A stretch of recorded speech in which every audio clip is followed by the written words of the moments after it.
Describe a day in the life of a child living in a JDC center. Day in the life. Day in the life. Day in the life. Um, so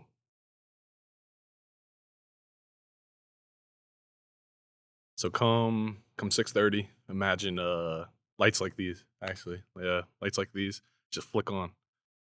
Um, you hear people yelling, time to get up, time to get up. Obviously, respectful manner. Not knowing you have to go to breakfast. Mind you, we do the same thing every day. Same thing every day. So bright lights come on. Um, get dressed, put your uniform on, um, make up your bed. Can't come out the room unless the bed's made up. Um, and you wait. So how our facility is made up, I guess. It's two hallways. 12 rooms. So two hallways, 12 rooms coming around. And obviously you gotta wait for the officer to come and pop the door. So if you're room 22, so one starts over here, two being over here, or 22 being over here, you gotta wait for the officer to come All all the the way way around. around, and pop the doors. On my module, I usually run it. Like I'm in charge basically, so I usually don't let nobody else pop the doors. Just for my peace of mind, especially it being early morning. Yeah. Something could pop off. Just my mindset, but being in a juvenile mindset, you just gotta wait. Just gotta wait. Um, then once the doors pop, shut it behind you. Stand at your door. Stand at your door. Can't. You're not talking. You're not doing nothing. You get a briefing. So usually that briefing comes from me. Just kind of expectations for the day.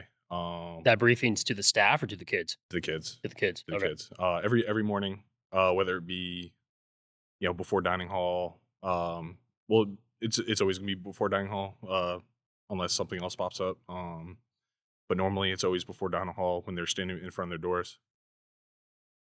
Um, yeah, briefing, just expectations. No horseplay.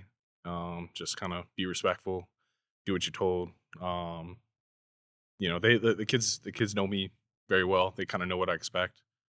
Um, so get your briefing, wrap it around, wrap it around the hallway, just security thing. Then they form two lines, one coming this way, one coming that way, and obviously my door over here. And then we get a count. Obviously, before I even wake up anyone, I get a head count, you know, Make sure everyone's in the rooms. make sure everyone's there. Yeah. So I get my head count, they come out the rooms, line up, and then I have them physically count. So every person says a number. You don't say a number, you go back in the room. I'm not playing that. I'm not. Are these rules that were provided to you, or are these rules that you've come up with in order to have like a So strategy? so with detention, obviously there's policy and procedure. Okay. Them lining up at the door or like them waiting at the door, that's not policy. That's just what I have them do. Sure. Them lining up and having to say a number, that's policy. I Okay. have to I have to get a head count before I move anyone. Um, so everyone says a number, whether it be starting with one, whatever the count may be. We've had numbers all the way up to 35. I think the highest I've seen is 37. 37 on the mod, 22 rooms. So it's a lot of kids. So some kids would share rooms Kids share rooms. in that situation. Kids share rooms, unless certain charges. Obviously, if they have like a sexual charge or a lot of batteries, I've seen more so batteries. In my career, I've probably seen a handful of sexual. Assaults. Yeah. Well, It's just greater than that. resulting in their SRO status. So single room only. They can't have no roommate. You just kind of have to watch what they do, and like come shower time, that's another thing. Later on in the day, Yeah. got to shower alone. Can't. Um, So do they normally shower in a I want to say group setting, but where everyone could be monitored at one time. That's normal policy. Yeah, so policy is everyone's locked down behind a door. And then there's 4 shower heads. I don't know how other JDCs are set up, but Sure. our facility set up Yeah. 4 shower heads. Understood. Always supervision is the biggest thing. Supervision, especially in juvenile detention. Yeah. Um, If they hurt themselves or if or they, another inmate. yeah, whatever it may be, it's just always supervision. You can't leave the room unless there's a youth in there. If a kid's getting escorted up to say medical, that's just how our facility does it. Yeah, just always supervision is the number one thing. Number one thing. Um, so yeah, get the count, walk to dining hall, get whatever breakfast they already know what they're gonna get, same thing every week, obviously a different Each day of the week has its own assigned. different meal. Kids hate the oatmeal. I don't know why. I love it. Too watery. I like I don't- oatmeal thick, but Yeah, I don't know. The staff in the kitchen don't do bad, but yeah, but they'll pick about anything. yeah, So. but yeah, so they're allotted 20 minutes to eat. I'm like I said, they know me so well. I've been there 2.5, going on 3 years. Yeah, going on 3 years. Yeah, so they kind of know how I roll. They I don't have to keep reminding them, oh, like time's up, time's up. So I have enough respect to have them. Finish. Yeah, because everything's on time. Like everything needs to be on time. Everything's on time. So because one of their rights is they have to go to school. Being Yep. a juvenile, Mhm. they have to go to school. So Legally, they're not allowed to drop out if they're of age. they, If they're in a I mean, JDC. they have the choice. They have the choice, If but they were just over, I think it's 15 or 16. I think it's 16. something. But Yeah. just within the JDC, Yeah. juvenile detention or DJJ, we need to be on time for school. I don't know who it is, the chief or whatever it may be. He's just very big on school. Of course, yeah, I completely understand it. I I could just see the problems of kids saying, "Well, I don't want to go," and so yeah, and but the other part is got nothing else to do.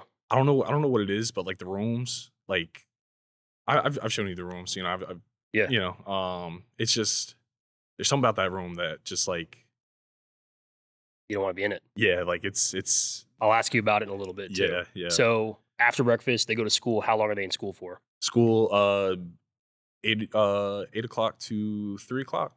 So pretty standard school time. Yeah. And then, do the teachers rotate, or do they have like periods or classes like a traditional high school? So fortunately enough, on our mod, it is periods. They'll call it out on the radio.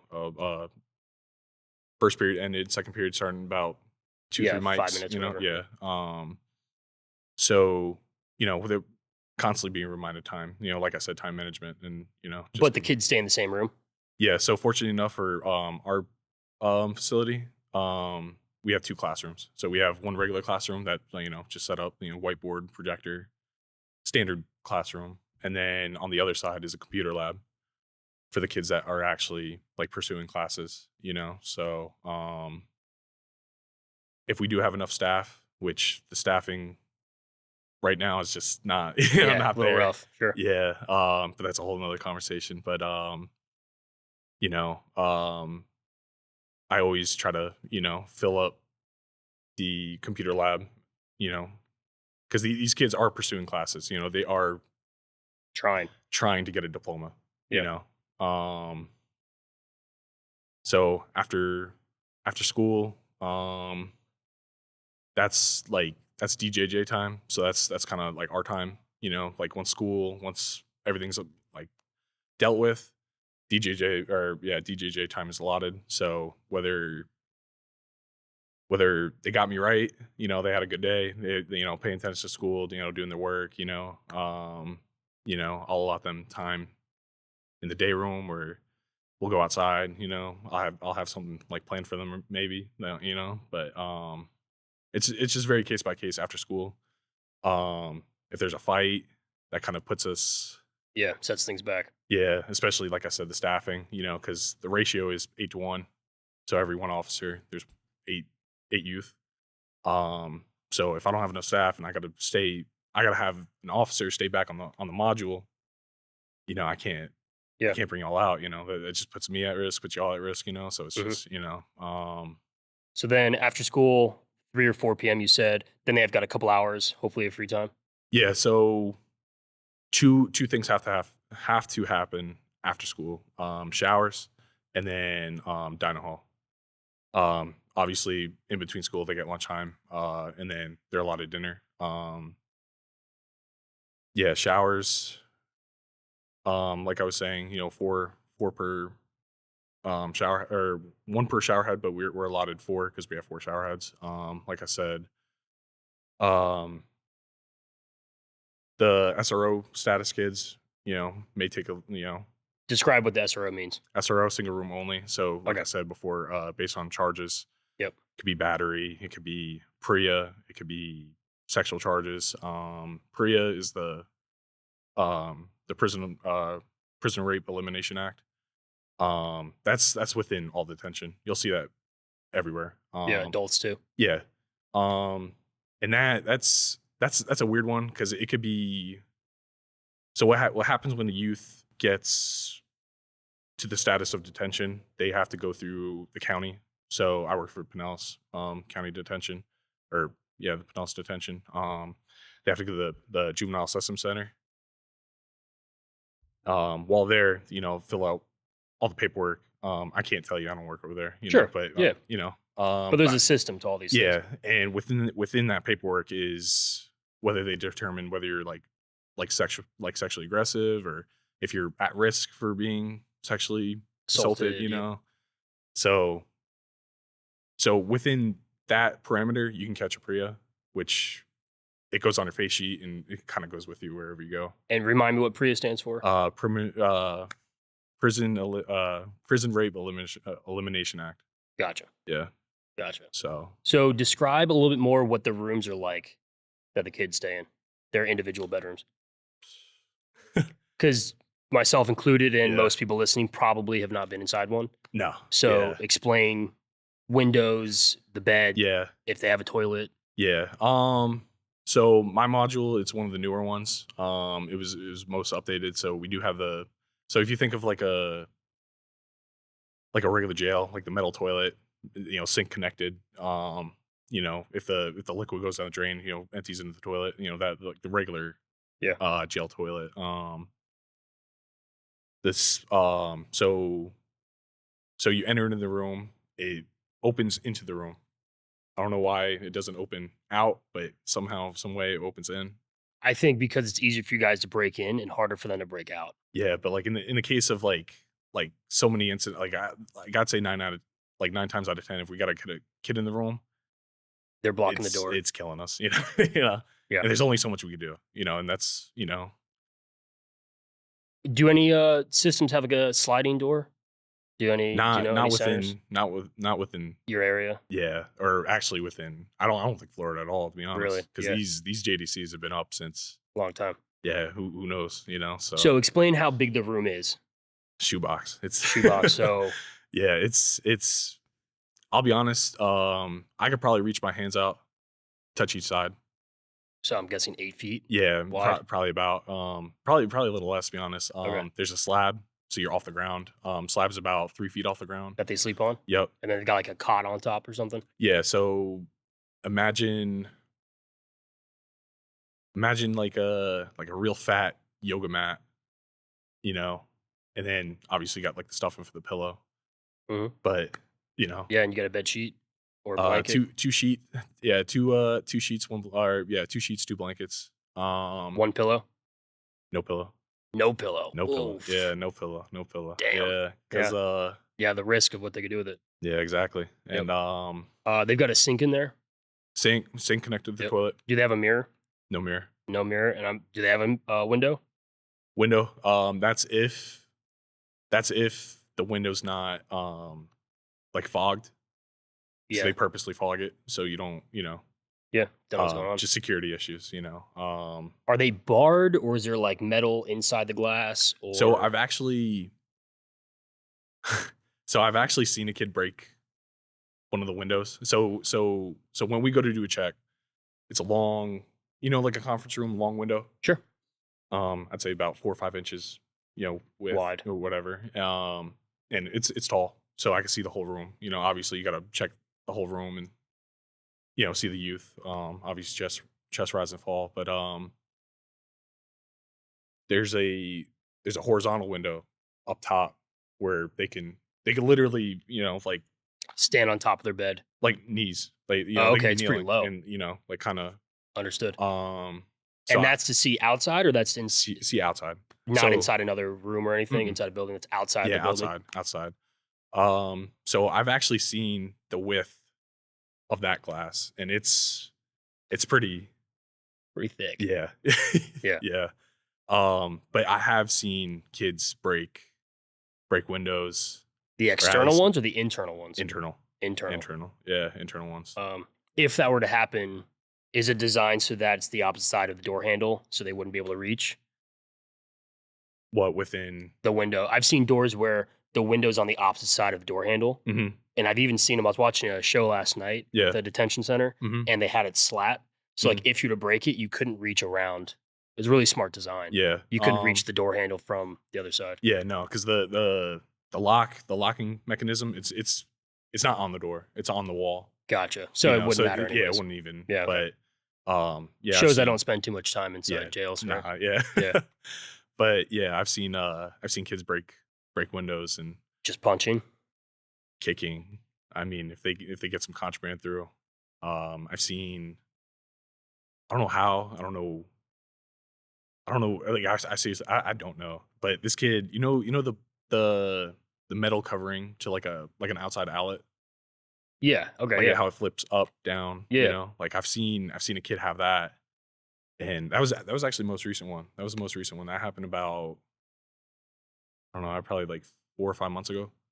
So it's still pretty. And still then use pretty that as a fresh. blunt force object to break a window. Yeah, like literally, like from the door to the window, like just like Throwing it or yeah, punching it? throwing it, Throwing it. yeah, Yeah. throwing it, yeah. And then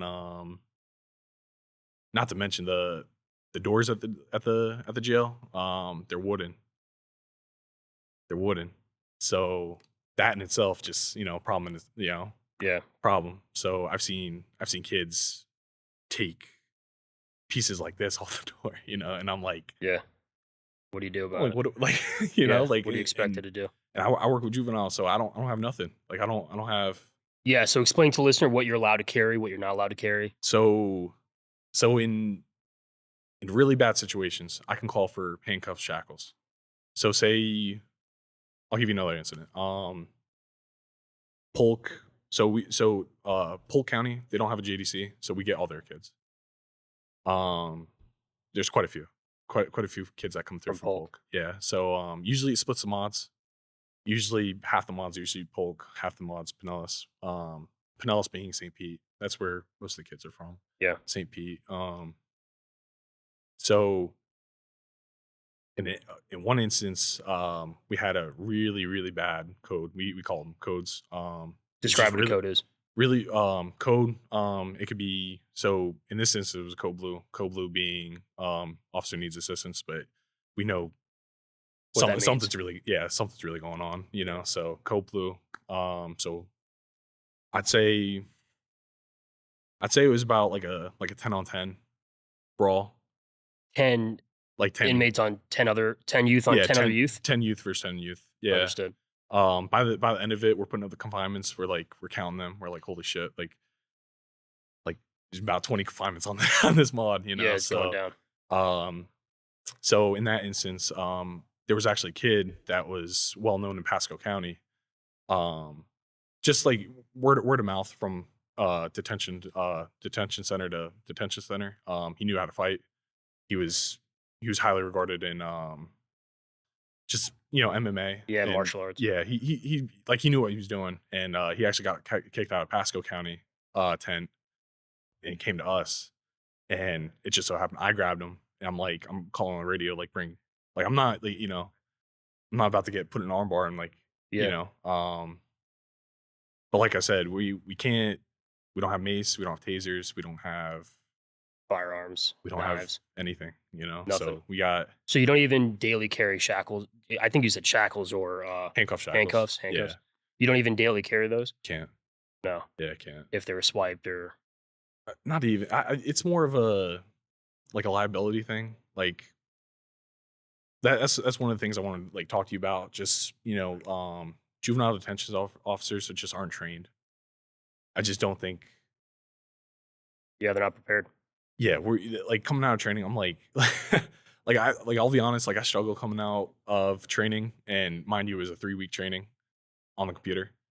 3 weeks. That's it. 3 weeks Wow. for Okay. juvenile detention. Not that you get paid lavishly or anything, but like you're Education's key. Yeah, you that's what gotta I'm be saying. trained. Like Yeah. and just and I hate going into something like not knowing, so like going into it, I'm like always like I was at home, reading up on stuff, like nothing coming up, like Pretty secretive job. yeah, like not known, like people Yeah. don't Well, that's do the whole it. point of this conversation. Yeah. Is people listening are probably not gonna have a clue or an idea what's going on Yeah, and what a day to day is. So most people, as you guys listen, you'll realize that I was a firefighter at one point, and EMT is one course. That's a whole semester, mhm, and then fire academy is an entire other class, a whole other semester, yeah, and then you have on the job training. So then you'll be in orientation for several weeks, if not a couple months. mhm, Then you'll have field orientation yeah, where you're still the new guy on probation, okay, and then like the training is like never ending. yeah, So then by the time you actually hit the road, mhm, you've been doing this for a year and a half mhm, in one capacity or another between school or yeah. uh, on the So job training. it's safe to say you got you had the tools to. We had way more than 3 weeks, right? Yeah, yeah, I was in the class where I was already in school when COVID occurred. yeah. So that messed up all of my Okay. education. So Yeah. that kind of threw us off. So I'm in like a very unique situation where I Mhm. only got like half my EMT Okay. full instruction Yeah, because we had 8 weeks and then COVID hit and then they're yeah. like It's freaked just kind out. of yeah. Yeah. I see what you're saying. So that's a unique situation. Yeah. But 3 weeks, you can't get anything done. in No, 3 it was weeks. like I don't like it's like all it's very like they preach rehabilitation, Yeah. but there's nothing rehabilitating about what I do. Like I like They don't give you the tools. no, and like Would you? 9 times out of 10, these kids are getting 21 days, getting a slap on the wrist, getting an ankle monitor slapped on, and then they're back out doing. Okay. So that You was, know what I I mean? had several questions on this. So typically it's only like 3 weeks. That's a normal stay. Very normal, very What's the longest a child could stay? longest I've seen is probably 14 months. Okay. 14 months. Year and 2 months. Yeah, about 14 months. I've seen About how old was that age? 17. Okay. Yeah. So did they do that just until they were 18 to go to an adult center? Is that how that works? So that this is the other part. Like I don't know what they have to do for these kids or what they, but like I've seen kids go home 21 days, stealing firearms, and like 21 days isn't, that Not going to teach a lesson. it's not, Yeah. it's not, and That's just going to piss and- you off more. and whatever I do in 21 days, that's not gonna, Impact. you know what I mean? Like, Mhm. and not like they don't. I don't even have the tools to, even like hand you know what I mean? Like even like talk to them about it. Like I don't. Yeah. You Are know, there therapists or anything on site? mental health. Yeah. Mental How well are those used? It's very. So it's offered to the kids. It's offered to everyone. It's not forced. Obviously, you can't force nobody. But I've seen it's mostly kids that go to programs that opt into the mental health sessions. But the kids doing 21 days, they're just trying to go home. They're just Get trying over to, with. yeah. Three. I've had kids be like, oh man, I'm back in here. Oh, okay, it's just 3 weeks. Yeah. and Just get it's- over with. Yeah, it's sweet. I'm telling you. Yeah. So you guys are constantly rotating Oh yeah, the youth inside. yeah, and it's always the same ones. Always the same ones. So when you see a kid come in, it's always Yep. like, he's hey, back. how you been? How's your how's your brothers? How's your because Yeah. if he's coming in, his brother's coming in. I hate to say it, but like I live it. But it's just sad to say. I had 3 brothers on my mod the same time. at the same time. Wow. Two were in the room together, and one was Separated. with his heli. Yeah. Yeah. So, you know, When you were describing earlier, if they were to like break a window or start a fight, mhm. what are the repercussions for that? Do they stay later? Are they isolated? What's like the repercussion? So if a fight were to break out, it's very discretionary as to Who how, started it? yeah, but how we would deal with it. So if it was blatant, like most fights in JDC are blatant. Yeah. Just starting to just trying to cause a problem, really, Sure. over nothing. Um, so in that case, it's really up to the captains as to whether the sheriffs come down, charge him with battery or whatever it may be, whatever the charge may be. That would extend their stay at the same facility, or that would move them elsewhere. Depends. So if it was say it was battery on an officer, they have to get shipped out.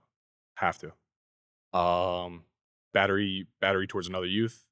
We have multiple mods, so they just switch mods. Just no contact, basically.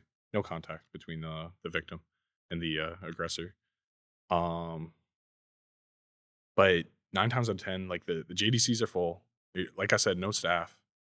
No place to put them. No place to put them. You only have 2 mods, so you can only flip flop once. Yeah, so 2 boys mods, 1 girls mod.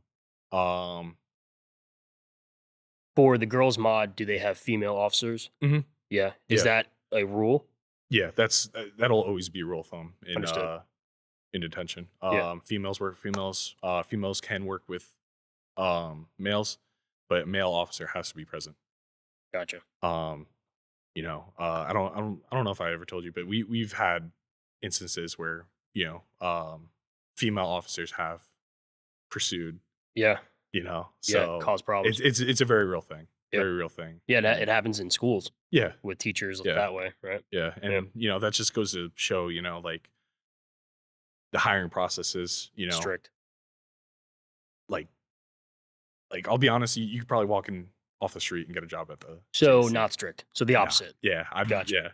I mean, obviously background check, drug tests, same old like. But they're hurting for people so bad. Yeah, they can't be picky or choosy. Oh yeah, yeah, yeah, because they need that many people. It's tough. It's a tough one because. What would you say is the main cause for the kids to end up in JDCs? Main cause? If you were thinking just one. Just one. I'd say just lack of a figure in their life.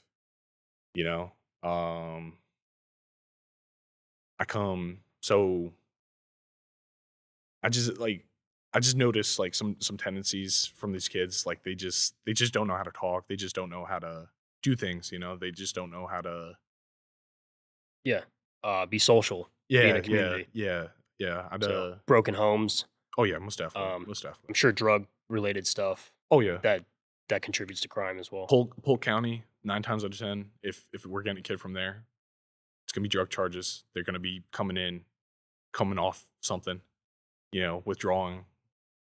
Unfortunately, they're kids, and any jail. But like, it just sucks to see a kid withdrawing. I've seen a kid from the harshest stuff, butt naked on the cell ground. Just like begging for freaking help. out. I'm like, there's nothing we can. What do are some of the drugs that they're coming off of? Everything we could assume, or oh yeah. They'll you name it, you find it. Like these kids aren't strangers to this stuff and the life. Yeah.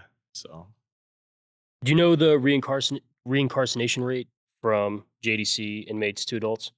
Do you know?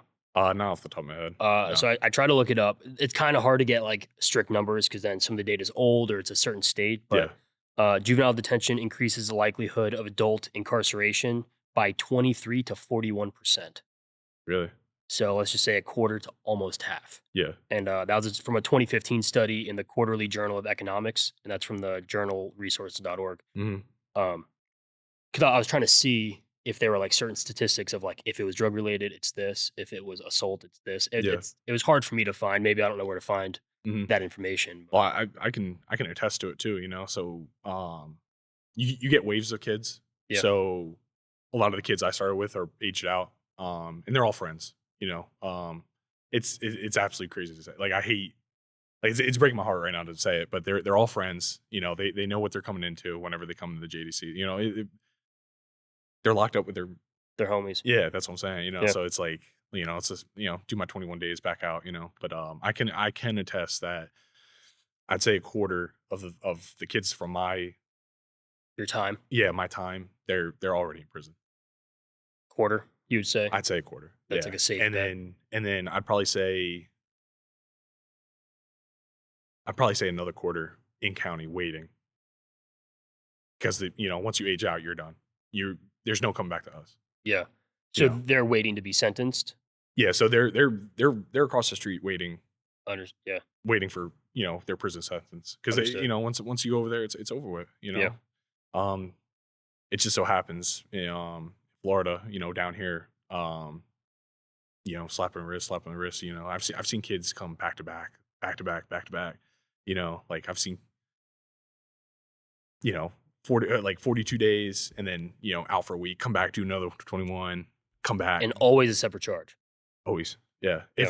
If not they found something, like say fingerprints matched old charge, you know.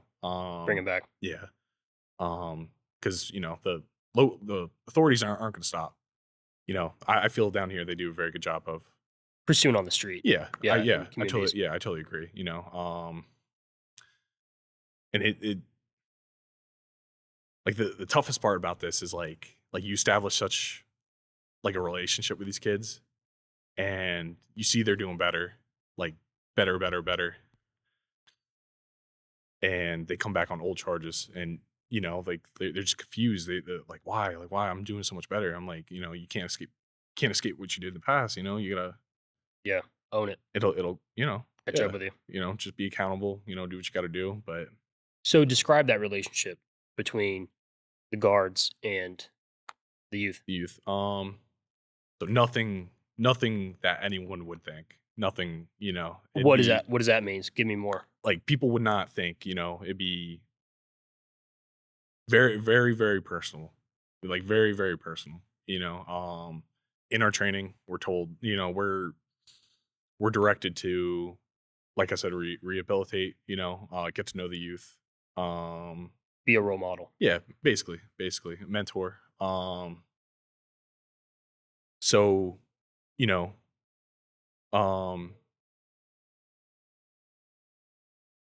it's I mean, Yeah. yeah, just like personal, like you it gets to a point of like oh, like I said, like how's your brothers, how's your mom doing? When's the primary time you're talking to them about this?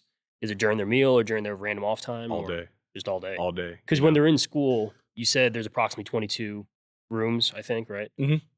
So there's give or take 22 youth. So you would have several officers in the room while they're in school Yeah, receiving their education. yeah, but all day you're constantly around these kids. Yeah. You can't escape these kids. You know, like it's not like I go hit a check and go to a Bathroom.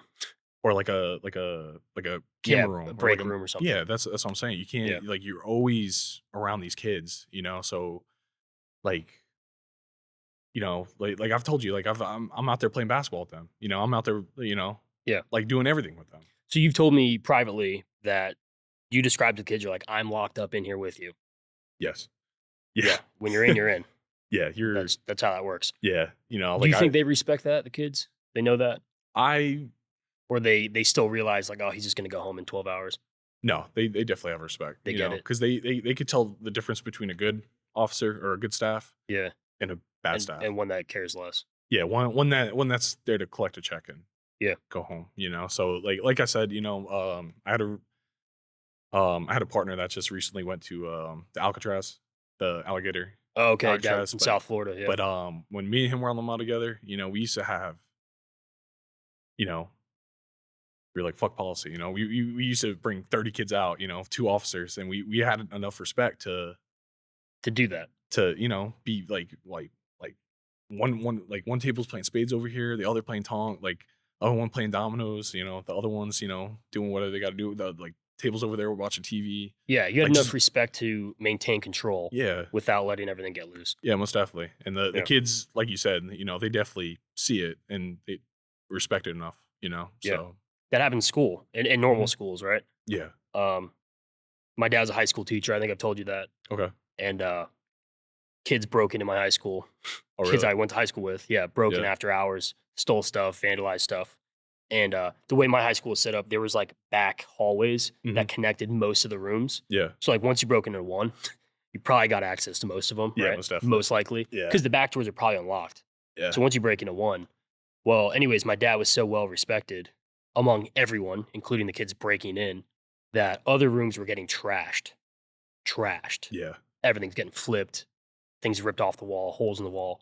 In my dad's room, they took a single cup from his desk and they just put it in the center desk in the room just to prove that like we could have, but like we respect Mr. Moschner so much. Yeah. We're not even gonna mess with his stuff. That's beautiful. Yeah. That's, Because my dad would always say one of my favorite lines is like, it's not worth my blood pressure. Yeah. Okay. Right. And I'm learning that right now. Definitely trying that, if the kid's sleeping or whatever, he's like, how much can I be a pain in their ass to get the job done? Because they're just not even going to do it anyways. Yeah. So it's your choice if you're choosing to sleep. Mhm. And then obviously if you need help, he's there to help you. Yeah. But that respect he's maintained for, he's been doing this over 20 years. Yeah. So it's pretty cool. And I see with new staff that want to make a difference, like, or at least they have good intentions of coming in the job. And, I'm like, I want to like a mindset of, I want to do a good job. I see they struggle with, cause these kids, like I said, they don't know. They just don't know. They don't know how to like respect. They don't know how to talk, so it's always going to be rocky the first time. Yeah. Like first couple weeks. The first time months. that they're in. Yeah. Like or the first time with the youth. Coming in with the youth. Yeah. So, it's just, like you said, it just, build a rapport over time, get to know these kids. How much of yourself do you share with the kids? You don't have to get too deep, but it's just like people always think that the inmate or the youth have to come up to the officer. But if the officer's coming down to their level and be like, yo, listen to this, like I screwed up at this age and this is what I learned from it. You know what I mean? Like you kind of not reason with them, but you're trying to teach them like, hey, like we're not perfect. Definitely have had personal conversations. Yeah. Yeah. But being with these kids so much, you can kind of pick which ones that will take the information, of course, kind of run with it, and then the other ones will just kind of brush it off. Yeah, or use it against you, because they're very fast, very fast to do that. Yeah. Describe how they treat officers that are not well respected. Describe the problems that ensues. Little things like it's.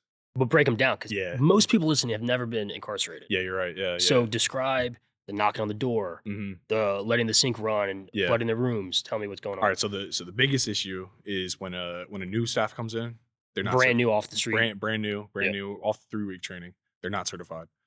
So we go to another training that certifies us to basically just pop doors and be able to escort youth. So the biggest thing is I wear a gray shirt. Trainees wear a blue shirt. So it's nothing but blue shirts on the lawn. So it's clear as day. Yeah. So who's new? So the biggest thing is like if they need some, obviously knock on the door. Hey, I need this. I need this. Like, sorry, I can't pop your door. Like blue shirt. So if they go to turn it up, kicking the door, wooden doors. So obviously it sounds like a gunshot every time, every single time. It's hallways too, so gunshot. It sounds like a gunshot. There's sprinklers in the room. They like to pop them. So that's always a busy day. Sucks. Yeah, I'm not gonna lie, it sucks. Describe your uniform. So we were just recently in a athletic polo, gray shirt. BDUs. No BDUs. What are you rocking? I don't know. Khakis? Wrangler jeans? Yeah. Blue jeans. No, black. Black jeans. Yeah. All right. So they're like BDUs, less pockets. Yeah, but the state's just So all that's provided. it's supposed to be provided, but Yeah, budgets and all that. yeah. But it's just And then are you regulated on shoes? You have to rock boots. Yeah. If you want, you wearing running shoes, black. Yeah. Black in color, black socks. No jewelry, I'm assuming. That No could be used jewelry against you. I mean, if you want to wear earrings, I don't wear earrings. Yeah. I get a windbreaker. I'm always wearing the windbreaker. Obviously a star, DJJ star. Yeah, badge. Yeah, but no physical badge. You can't have. But it's embroidered badge. Yeah. Because back in the day, I guess they used to have actual badges. Yeah. And the code pop off, and that could be a sharp object. Yeah, so definitely embroidered. Yeah. Yeah. So for the fire department, it ranges fire department to fire department. Mhm. When I was at Pasco County Fire Rescue, we had gray. Mhm. They've since changed that to navy. It's a little more traditional. Yeah. But it was just a gray dry fit shirt. You could have cotton too, I guess, either one. Yeah. But black BDU, so they had pockets like Okay. cargo pants. Yeah. And then for the longest time, it was boots. And then they allowed us to wear black shoes that could be non-boots as long as they could be shined and still fit Okay. XYZ criteria. Okay. But it saves your feet. Yeah. Because I mean, yeah. you guys are on 12 hours a day, and you got overtime and stuff. Yeah, and we hit 10-minute walks instead of in adult detention. It's 30 minutes unless suicide or Sure, different ideations. Yeah, but since we work with youth, it's 10 minutes Every 10 minutes you're checking. on the dot. Yeah, Understood. Yeah. So Once you get done with the check, 5 minutes go past, and you're like, damn, I'm already up for another check. So yeah. Hopefully that helps keep the time going. Hopefully. Yeah. But again, that's a guy looking in that has not done that. Yeah. So I've entered a couple jails Mhm. as a firefighter for different inmates. But it's very different. We're escorted in. Obviously, you drive into a certain part, and then we got to leave the truck there. Yeah. And then we bring in the stretcher, Mhm. and then typically they've already been checked by the medical on staff, Mhm. the medical staff on site. Yeah. And I mean, depending what they're in for, they could be handcuffed. They could have this, depending what their medical problem is. Yeah. And then we get escorted in, get escorted out. But I've only done it a handful of times. Yeah. Okay. And like we never get anywhere near the rooms. Really? Because at that point the staff has already done their thing and they've already activated us. Yeah. So we're driving in on ambulance. And they're kind of meeting us as halfway as they can. We're Okay. still within the confines. Yeah. Oh, that's interesting. But yeah, I've never made it remotely close. I mean, I wasn't at the 2 stations closest to the Land Lakes jail. Okay. But there's a jail in Zephyr Hills. Mhm. I've gone in a handful of times, twice. Yeah. Not many times. Okay. Yeah. But yeah, so most people have no idea what it's like inside. It's very Very cold. Cold, and what I mean by like just concrete. It's not like warm. But like you walk into a room. Sterile is the word I was looking for. Yeah. But what I'm trying to get at is, you walk in a room and you can kind of like just the vibes of people kind of make the room. Oh, of course. So it's muted. Yeah. Dull. But when you walk on a, like my module, it just sucks the life out of you. Yeah. Nobody wants to be there. Obviously, the kids don't want to be there. I Staff, wouldn't think so. Yeah, staff. as much as we want to be there or are present for these kids, you don't want to be there. What are the liberties for the kids regarding watching TV, internet access, communication to people outside the center? So they're allotted 20 minutes phone, 20 minutes a week phone call. A week. So they're so we split it 10 minutes, 10 minutes. By last name. So usually Thursday, Friday, Saturday, Sunday, we're conducting phone calls. And they have to. They're allotted 20 minutes. They have to get 20 minutes. Like any other detention, they're allowed letter writing. If a youth is going to a program, they're allotted one special visit. So if their family member is listed on the face sheet, their family members can actually come in and we'll sit down with them and actually have a face-to-face visit with them. Very cool. How often was that, you said?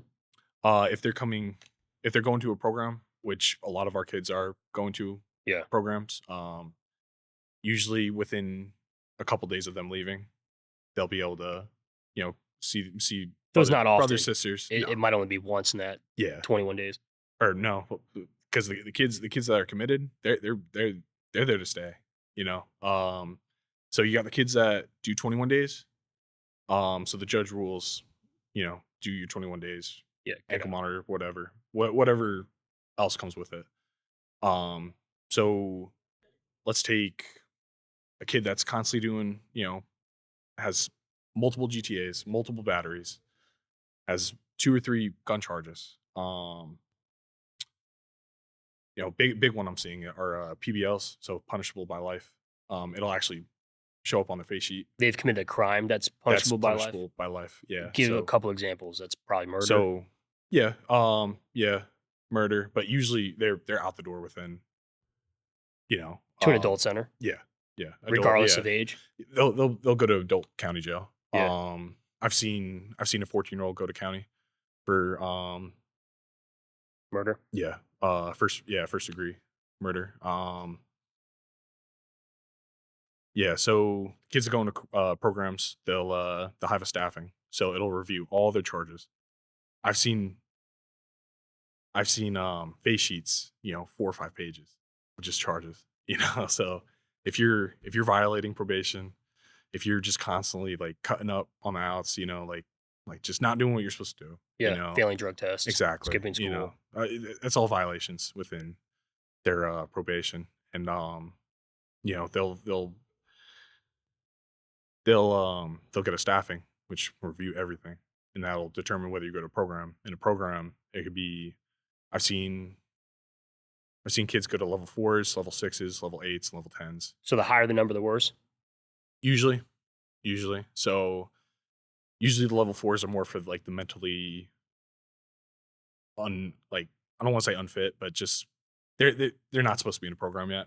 They're just young, or they're not mature enough. Yeah, or there is a diagnosis. There could be a deficit. Yeah. Level 6s is usually like a first time program, just kind of teach them a lesson. They'll go away for about 6 months.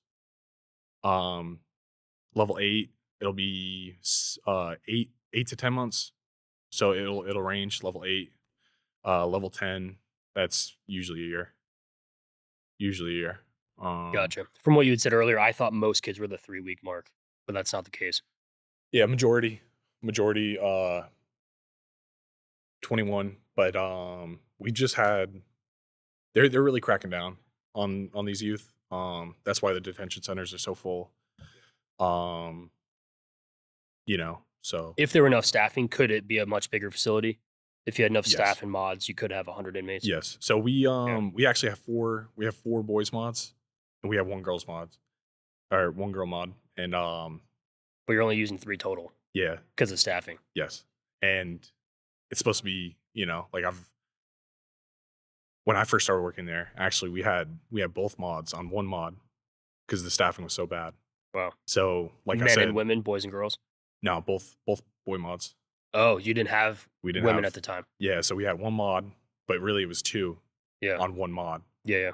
So it was just there's 1 mod this side, 1 mod this side, and we just had to stuff them. Make what do, Had to be very careful, popping doors. And are you familiar with the Stanford prison experiment? I'm not. No? Okay. No, so it's a massively famous psychology experiment. Mm-hmm. So it happened at Stanford at the university. Okay. And the experiment only lasted 6 days. That shows you how terribly wrong it went. So that was in August 1971. They had 24 college students that all agreed to be a part of this experiment. They all knew they're all students. Yeah.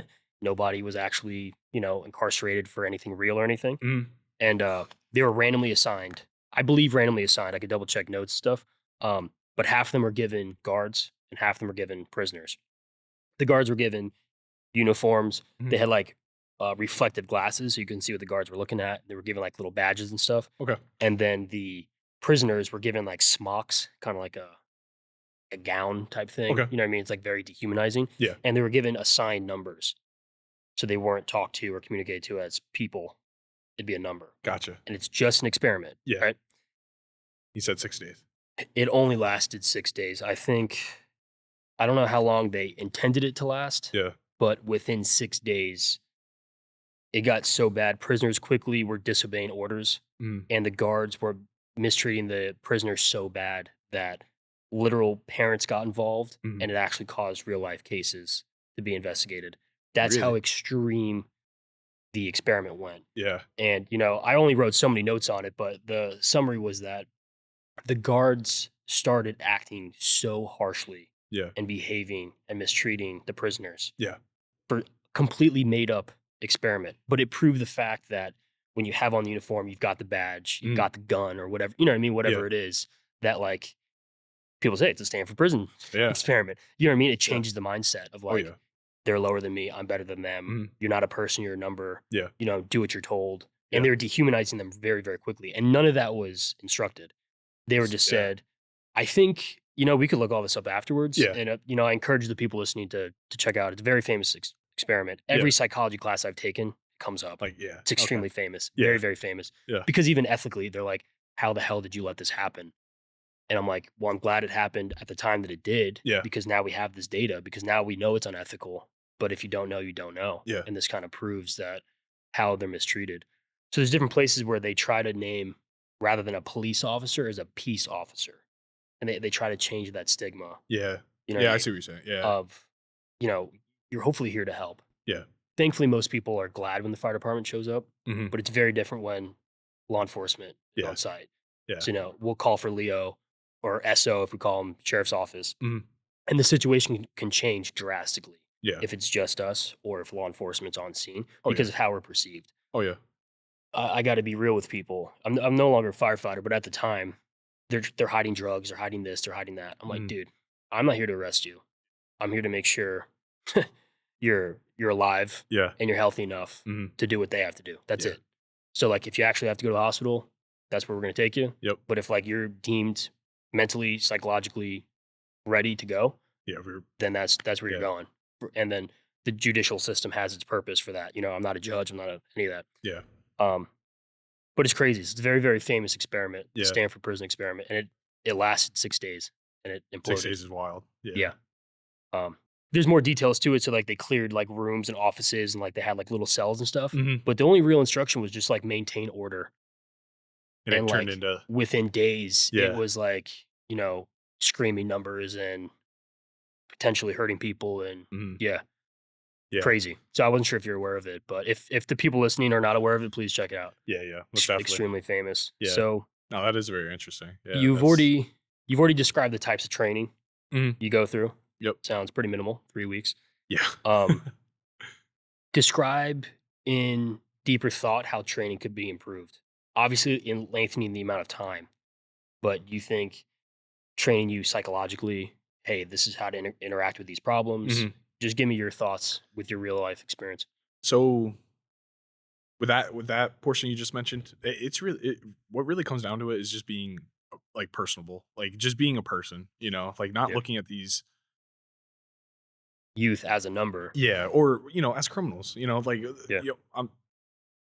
it's gonna sound bad. These kids are criminals. Yeah. It's one thing for a kid to come in, they messed up, okay, but if you're coming in, And you've been convicted. these violent crimes, like stealing people's cars, getting into car chases with sheriff's office and Yeah. being on TV and bragging about Shootouts, it. stabbings. With other kids, with other youth, like it's where's the cutoff? Where's the cutoff like between youth and criminal at that point? Like I understand you're 16 years old, you did this and this, but like come on now, like you're Yeah. With enough time, we have to be serious about Yeah. this because Yeah, these are exactly. real life crimes. It's not. Yeah. We're not stealing gummy worms. We're stealing we're tens stealing of thousands cars. of cars. Yeah. We're stealing cars. We're stealing Firearms. we're stealing guns out of cars. Yeah. And we're using those guns. Yeah. Like it's really what it is at this point. Selling, distributing. Yeah, everything more, else. Yeah, more towards Polk County, but Yeah. Greedy Judd, he doesn't really mess He's around. very so, serious. Yeah. yeah, he's but going back to the question, I'd say just a lot of people like pitter patter around the idea of the sheriff's office or of the county taking over these detention centers, but we're just not equipped. the state is not equipped to deal with these kids. I recently, I told you I just recently got hired with the Hillsborough Sheriff's Office. Um, To you know, pursue being on the road. I'll be in the jail first, and Yep. then But eventually on the yeah, road. eventually on the road. So branching off that, the process going into getting that job was extensive. Multiple interviews, polygraph, Yeah, all sorts of you testing, know, medically, everything just else. Make sure you're prepared yeah, for it. like getting qualified people that are capable. You know, I'll tell you right now. If you bring a taser into the JDC or my facility and you give it to someone, like I'm walking out the door. I'm like, I'll be scared for getting tased myself. Yeah. Like Yeah, because I'm I don't not. want to use the word ill-equipped, Yeah, for but sure. But whatever the guards have, there's a certain amount of time until the inmates have them, yeah. right? With that line of thinking, Oh yeah, yeah. And we're you know. like I said, just like the lack of staff, lack of like I'm not trying to downplay anyone that's in juvenile detention, working with these kids, but just from my experience, just like people just like not willing to be trained, like I don't think I don't think throwing a taser, throwing a baton, throwing handcuffs to these people and be like, okay, go use them. It's going to be the best. Yeah, it's not a solution. No, not at all. And But like you said, like actually making juvenile corrections or detention like an actual career is what it needs to be. Because right now it's just a job. yeah, Like you said, revolving door. I see new staff come and go. Some people don't even make it out to the floor after their 3-week training. They'll get paid for 3 weeks, yeah, and then they're out. can't make it. Can't or at least they'll spend one day in the law, or they'll spend the morning on the mod, go to lunch, and not come back. They just can't handle it. I guess you got to be special type of person to do it. But Yeah, that's any first responder, yeah, including fire, medical, hmm nursing. I mean, look how many tests they take for the military. I yeah, was not in the military, but I'm sure you know what I mean. That's why, familiar. Yeah, yeah, there's only certain people that can make it to the testing for these different types of task groups and sure. task Yeah, forces. You're not just gonna let this kid that's just nuts. or like certain MOSs and Yeah, yeah, whatever they're doing, where it's yeah, just like, yeah, he's not gonna be doing that job. yeah, It's just not in the cards. yeah. Um, there But just has to be more testing. yeah, Uh, so, with that said, describe a difficult day at work. Your choice, open-ended question. yeah, S- difficult day. You could describe it broadly, or it's entirely up to you. Difficult day. I'll give you actually personal experience. So this one youth, coming in since I started working. Actually, he was there before I started working. Yeah, so he's been in years. So over the years, just really really bitter kid, really just didn't want, like, never listened, just always had something to say, always getting in fights, just no reason, like like he was one of the top dogs, like running the mod, like how you'd think in jail, there's always gonna be Yeah, a boss. the alpha. Yeah, so he was that. Um, just he had certain staff he had respect for, and obviously it was the staff that stuck around, was their veteran staff. Yeah, But anyone new just didn't take well to. So long story short, he ends up going to program. Did a year. He was only supposed to do 6 months. So within the program, you can catch time. So say you yeah, breaking doors, hurting people. something, he Yeah, fights, catch 30 days. yeah, So he ended up doing a year. Ended up doing a year in a level 6. So he eventually got out of the program. He was doing pretty okay. He stayed out of JDC for a little bit. He finally came back to us, just changed person, just newfound respect for myself, good. other staff, really, came around, but that alpha in him, like, never, like, Never died. subsided. Yeah, Yeah. So, and that kind of aided me because, he had a newfound respect for all the staff. And, you see kids, cutting up. He'd be like, man, like tighten up, like ham stocking, like, Yeah, respect him. yeah, yeah. So got out, came back again, got out, came back again. And then he came back one more time. And he was like, "Oh yeah, it's just 21 days. I got caught up in the wrong thing." I forget what he got caught up in. From what he told me, it sounded like wasn't nothing. He was just an accomplice. Like he was just there. Like Wrong not place, wrong accomplice, time. but he was. Yeah, Yeah. I'd say. But these kids just be. Whatever they got to Yeah, say to get out of it. Yeah. yeah. But I'll take his word for it. Whatever. Thinking he'll be out in 21 days. Come his 21st day, he's like, "Oh, like they're gonna hit me with the staffing. Like they're gonna try to send me another program." I'm like, "Man, like that sucks, blah blah blah." Like you've been doing a lot better, like I said, finding more respect for the staff, more, Yeah, just like, improvement. yeah. And then over time, like the longer he stayed after those 21 days, you could just see him like decline, like just decline in personality, like just like before I left, I'd like, "Hey, I'll see you tomorrow." Like give him a hug, like, Yeah. Treat him I with got, yeah, respect. yeah, like Yeah. I'm, Actually like, care about him. yeah, most definitely,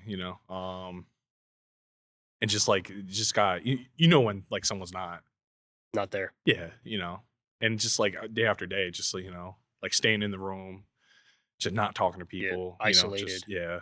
Um, so then one shift, I'm getting ready to leave. It was I already did my 12 hours, so 7A, 7P. Um, we we had to stay over because staff was one of the night shift staff was late that day.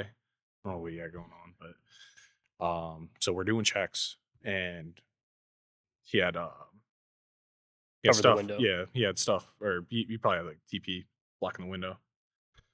And I knocked the door. Hey, like you straight, Yeah. like think he's using they all do it, use the bathroom, just put the paper up. Yeah. Next, Attempt privacy. yeah, and then next time I come around, if it's still up, hey man, like this like Yeah. shit's gotta come down. So I go back around, like, hey, like it's gotta come down. He's like, yeah, I got you, blah blah blah. Like he's responding to me. Both Yeah. times he responded. So I hand the wand off, how we do our checks. I hand it off to the other dude. What's a wand? What is that? So that's how we do our checks. There's a metal plate on each door, and it's magnetic. So Okay, so that's the key to open the door. no, it registers us doing our checks, our Okay. 10-minute checks. Understood. So it'll go to each door, like Yeah. beep, Yeah, you're beep, checking yeah, in. yeah, and each door. So I hand it off to Coworker. yeah, staff or fellow staff, and we're doing check. He was on the other side, so I think he was like room 18. So he was the one of the last doors to do the check. So, again, same thing. Hey man, like papers gotta come down. Didn't hear nothing. Like finish the check. You have to finish the check, no matter what. Finish the check all the way to room 22. He's like, hey Ham, like paper's been down, like paper's been up, like we gotta pop the door, like get it down, So I go I go in there, put the key in put the key in the lock. Yeah, like obviously, like out of respect, like, hey man, Yeah, I gotta come like in. what's up, man? Like Yeah. open the door, kid's hanging. Yeah, kid's hanging. So yeah. Yeah, so yeah, kid's hanging. Um I can't tell you, like I can't remember as to what he was What he used? he used his pants, but I can't tell you what he like used to like hang like it. Yeah. It was a weird spot. Like I don't know. How he figured it out. Yeah, I don't know, but I'm like, man, like How he was suspended. yeah, he was yeah. So what occurs in that situation? So in that instant, like I'm not even thinking about calling the code. Like I'm grabbing Trying to lift him up. yeah, I'm grabbing his legs and I'm lifting him. And thank God I was there because like I'm one of the bigger dudes there. I And hope so. Like yeah, If you're small. yeah, Wow. Yeah. But So yeah, you he was a bigger kid. so you help lift him up. Yeah, lift him up, and I'm like I'm yelling. I'm like man, like grab the knife, grab the knife, grab the knife. Whose knife? One of the staff? So on each mod, we have a knife for life kit. So it comes with a curved blade. Comes out with like a pocket knife. Curved blade. Comes with pliers, the little snips. Yep. And then obviously gloves, and you know, and one of the masks that come over. BVMs. Yeah. Yeah. So I'm yelling, man, like grab the knife. Coworker, I guess he, cut it from the top. Kid came down, caught him, put him on the ground. And this is like, I don't know, everything happened so fast. Of course. Yeah. Everything, so, Yeah. eventually we got it off his neck. Breathing, Did you have to start CPR? No CPR, but he was definitely out of it. Like Yeah. you could tell he, Yeah. Was like being asphyxiated. yeah, most definitely. And Yeah.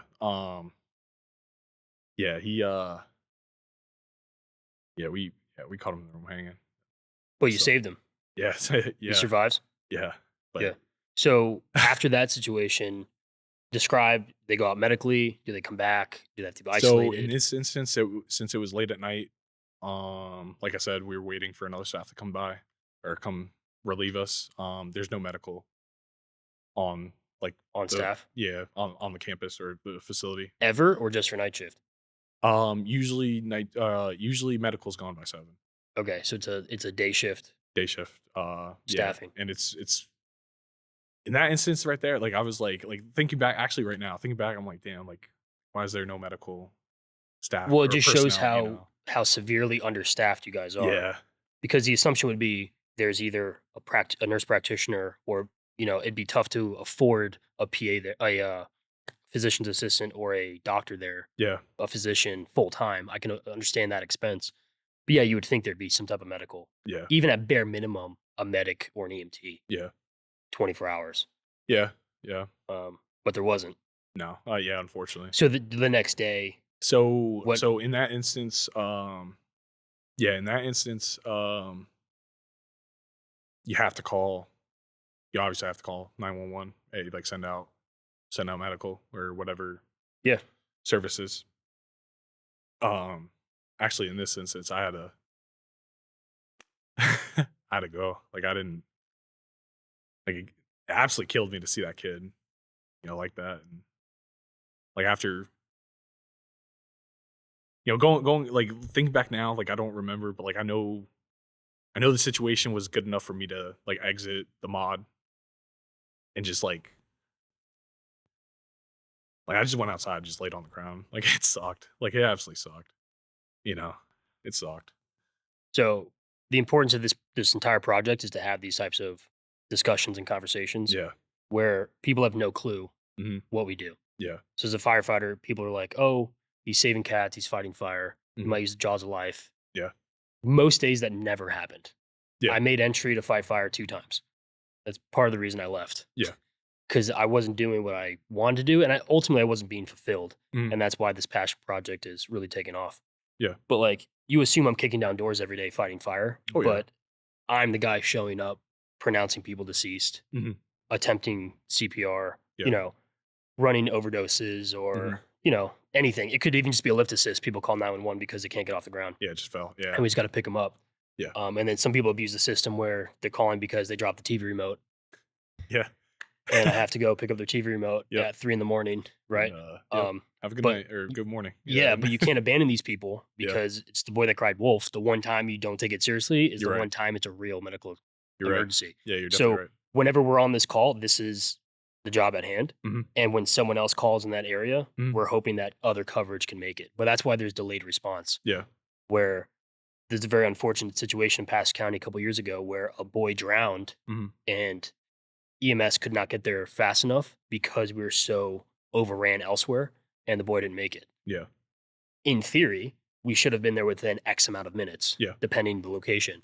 But because we're just being ran to the ground, you know what I mean? We're being spread so thin. Yeah. Now a 4-minute, a 7-minute response could be 15, 20, 30 minutes. Yeah, that's insane. There was a a legitimate fire at a car dealership years ago. and we were the only engine available on the east side of the county. Yeah. One.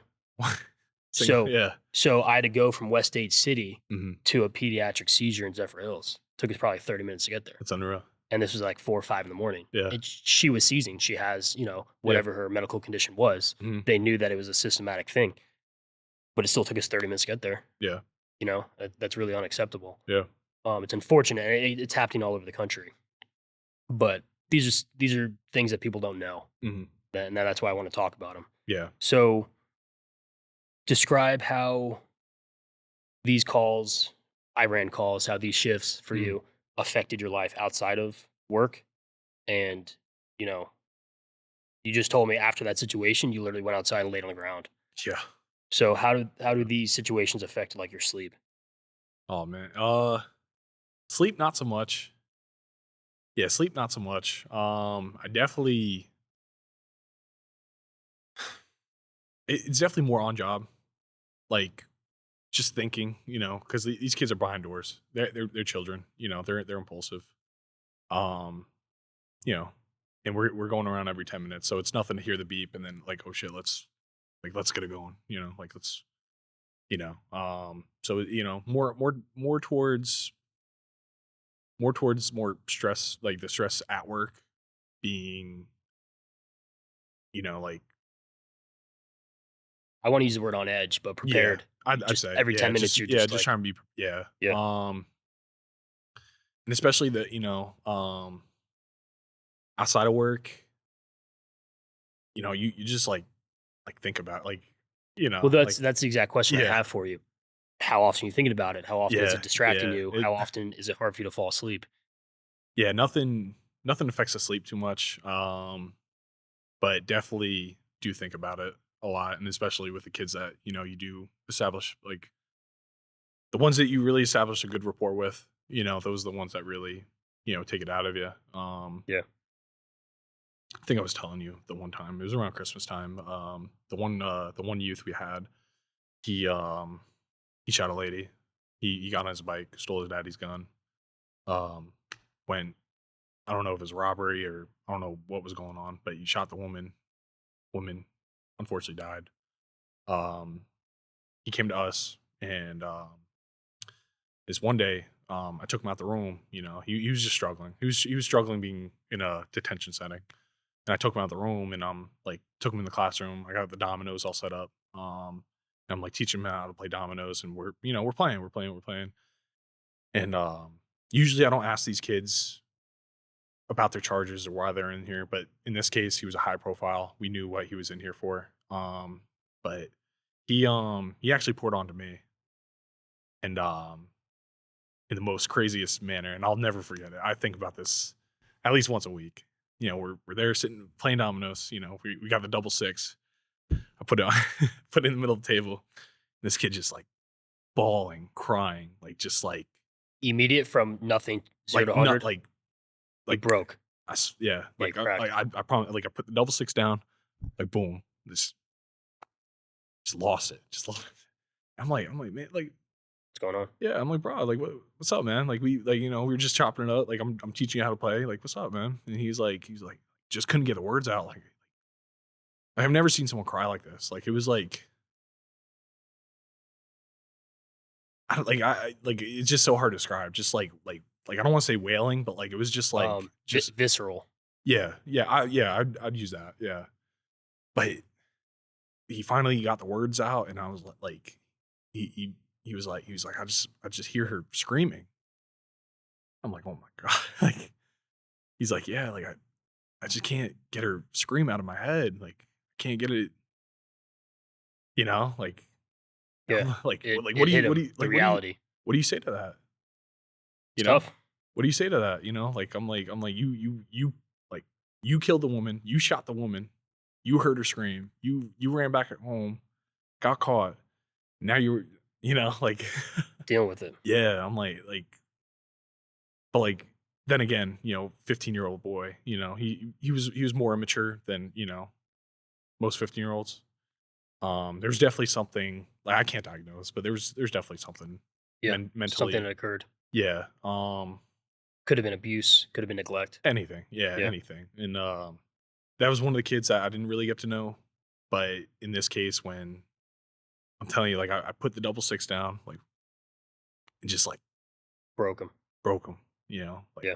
you know. I So don't know. I don't know if that triggered it or if he just like can't control it. you know. But yeah, that's one that'll Stay with you. yeah, most definitely. Yeah. So I'm definitely waiting for the right time Mhm. to read my writing about situations I've lived through with the Mhm. fire department. The first episode I read with Mike De La Pava, some of my writing for different things, but not to give any details, but one of my patients in the fire department was murdered, Mhm. and a fight breaks out at a birthday party at a public park on a Saturday, Mhm. and people started at least one person started shooting, and ultimately we couldn't save him. And every hour, every day for weeks, I would see his face with bullet holes. Yeah. When I close my eyes, when I'd be talking to you, Yeah. when I try to go to bed, when I was dreaming, when Yeah. I would wake up. Mhm. And it's something I had to deal with for a really long time. Yeah.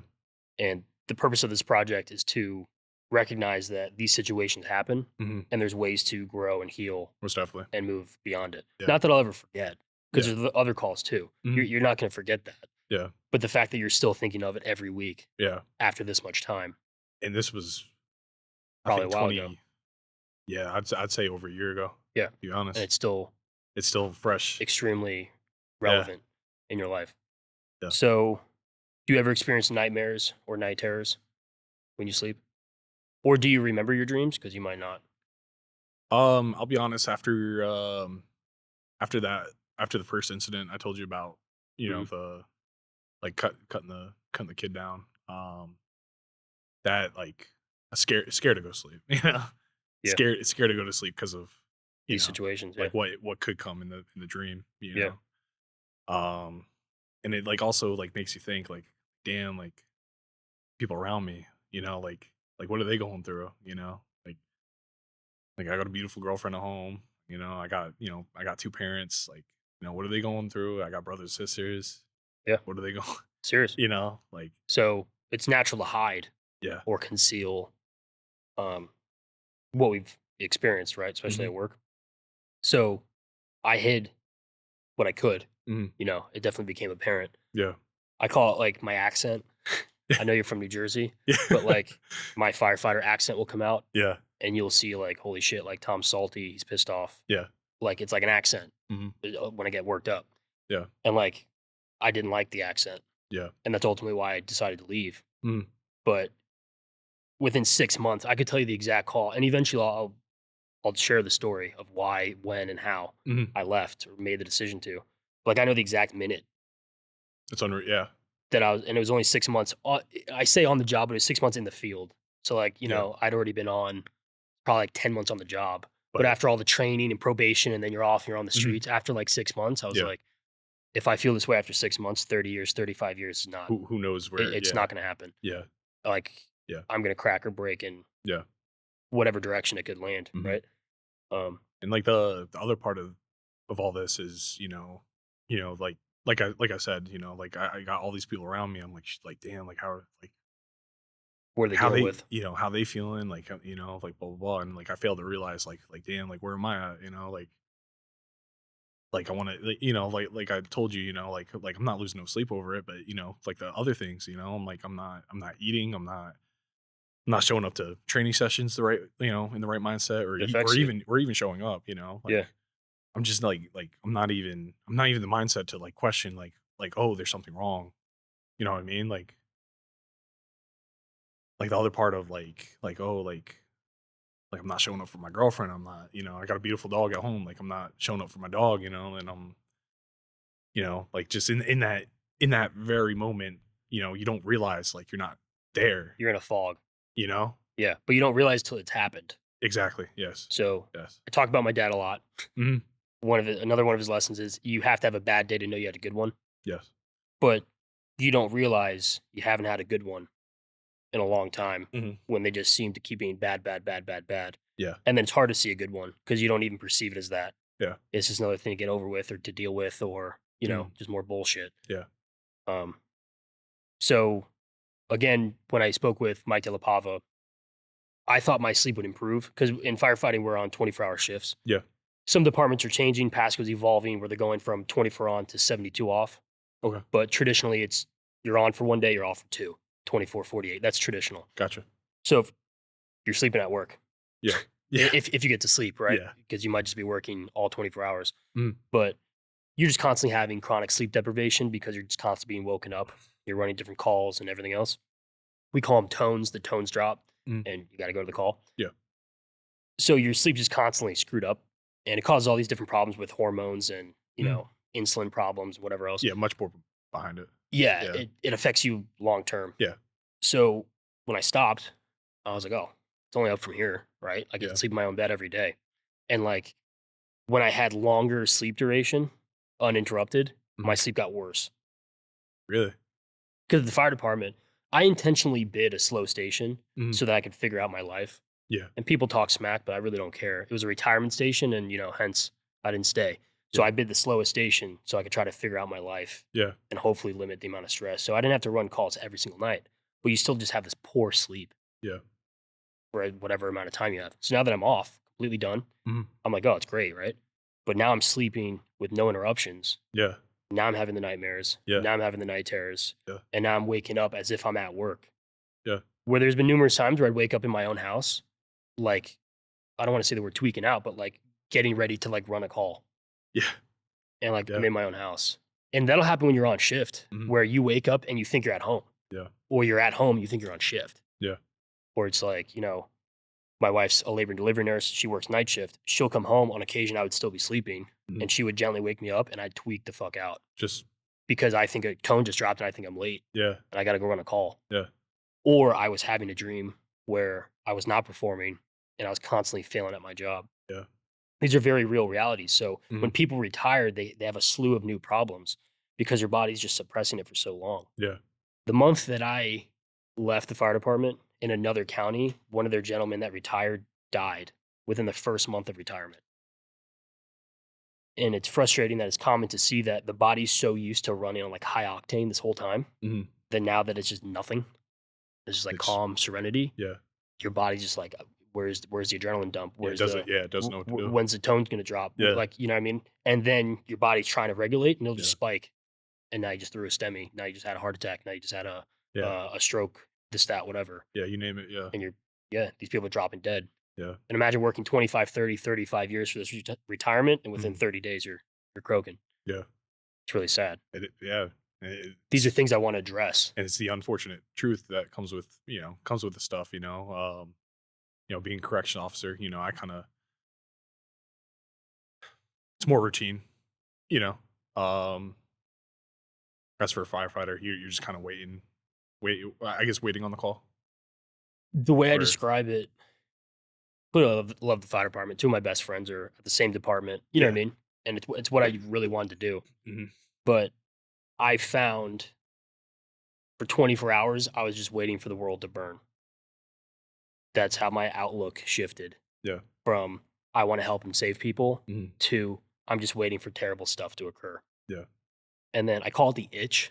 And I've interviewed other firefighter friends of mine that'll be aired before or after this episode, Mhm. where I describe it the itch. Other people know what the hell I'm saying, where you go so long where you're waiting for that call to occur. Yeah. Where like we call it like a tailboard talk, where you're talking at the back of the truck or at the kitchen table or dining room table at the firehouse. Mhm. That's where a lot of these conversations occur. Where like at some of these talks at the dining room table, people are like, I'm waiting for the next stabbing.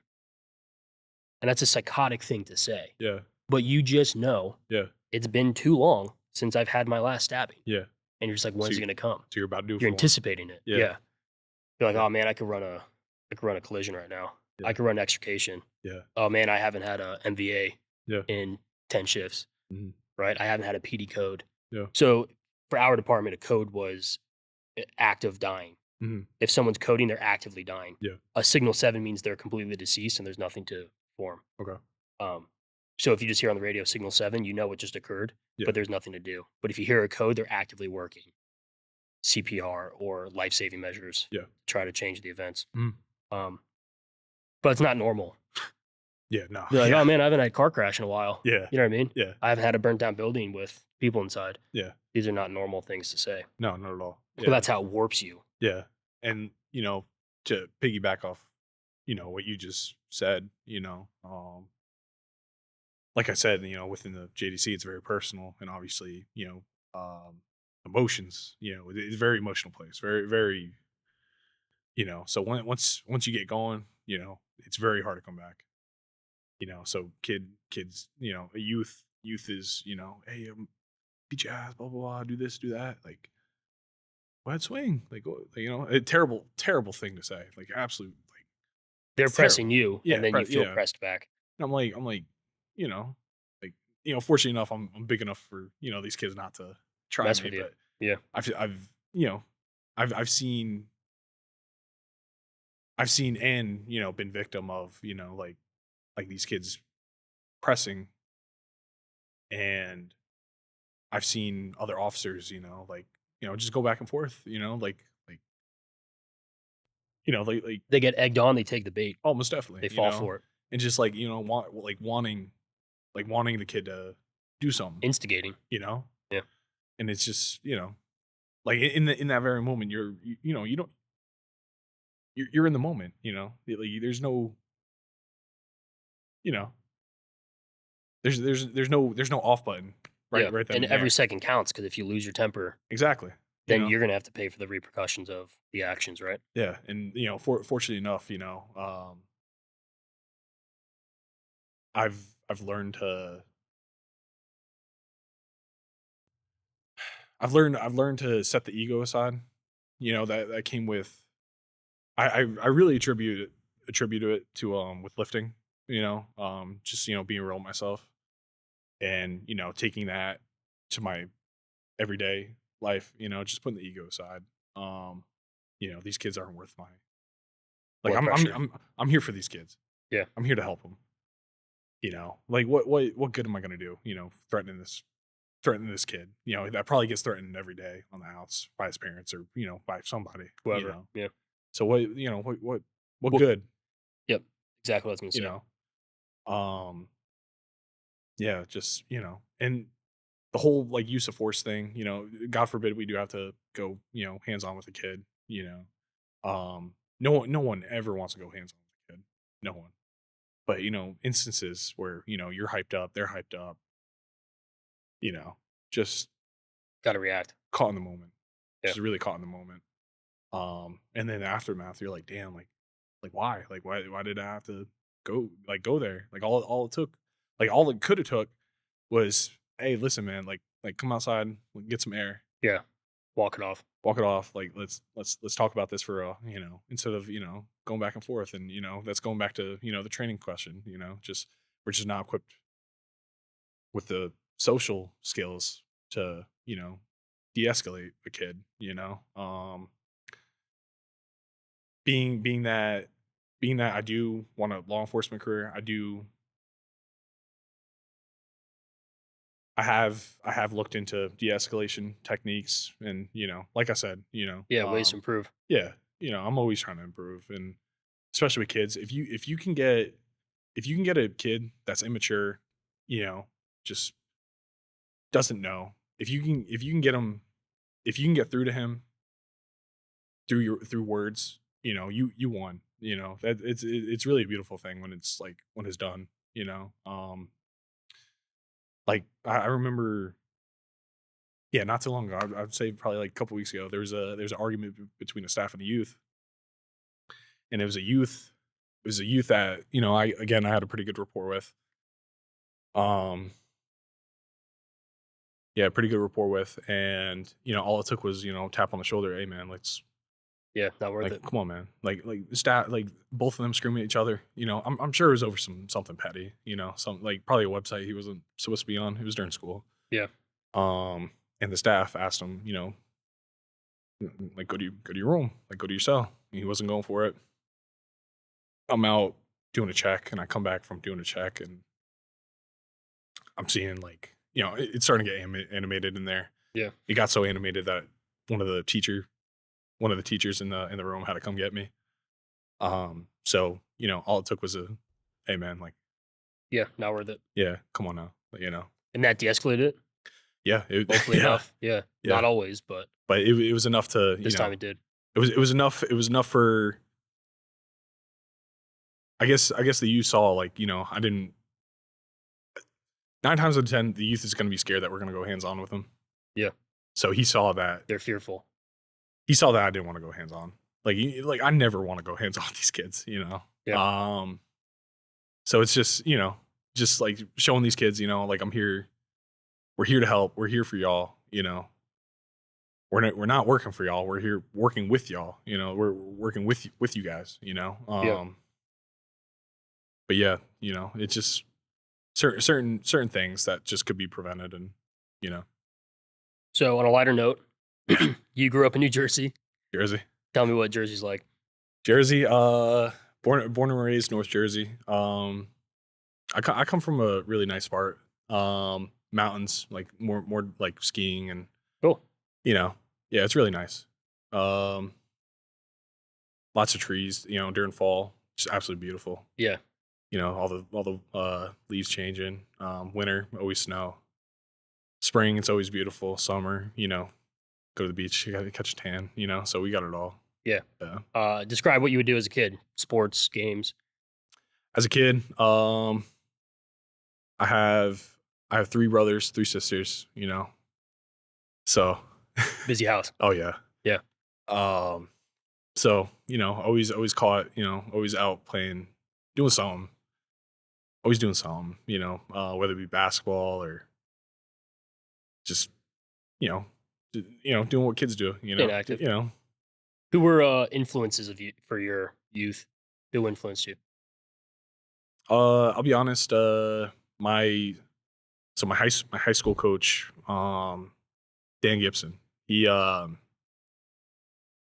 don't know what it was. I don't know what he saw in me, but he, I don't know how we got in contact with him, but we knew he was the high school coach for the high school I went to, and he came out to one of my travel games for basketball, and he sat there and watched the whole game. I'm like this is 6th, 7th grade. I'm like, what, what are you doing? Like, you're Yeah.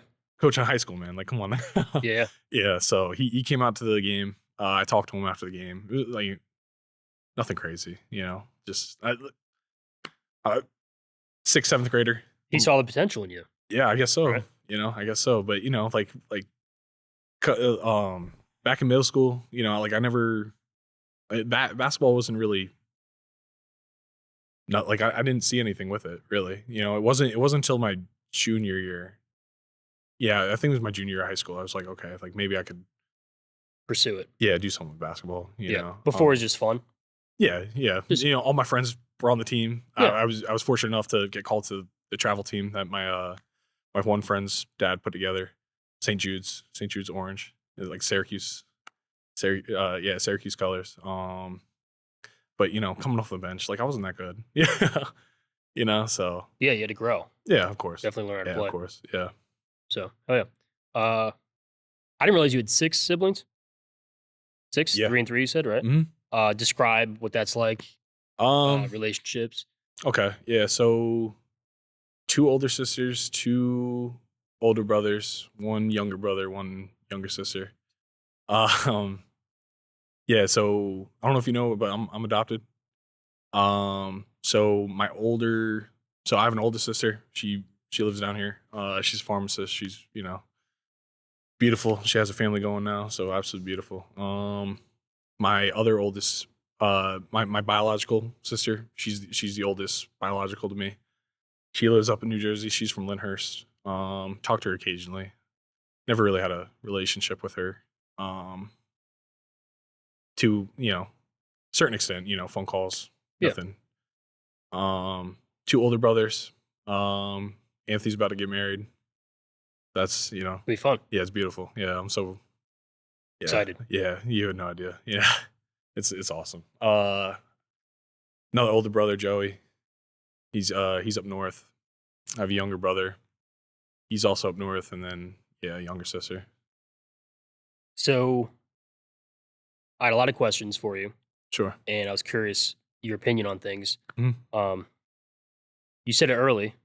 earlier in the conversation than I anticipated. But Yeah. describe, how old were you when you were told or found out that you were adopted? So yeah, funny you yeah. I feel like I always knew. I don't think How old were you when you were? I believe 3 or 4. So extremely young. Yeah, So you young. just had an intuition deep down? Yeah, like I always knew I was adopted. Even before I was adopted, my parents fostered kids.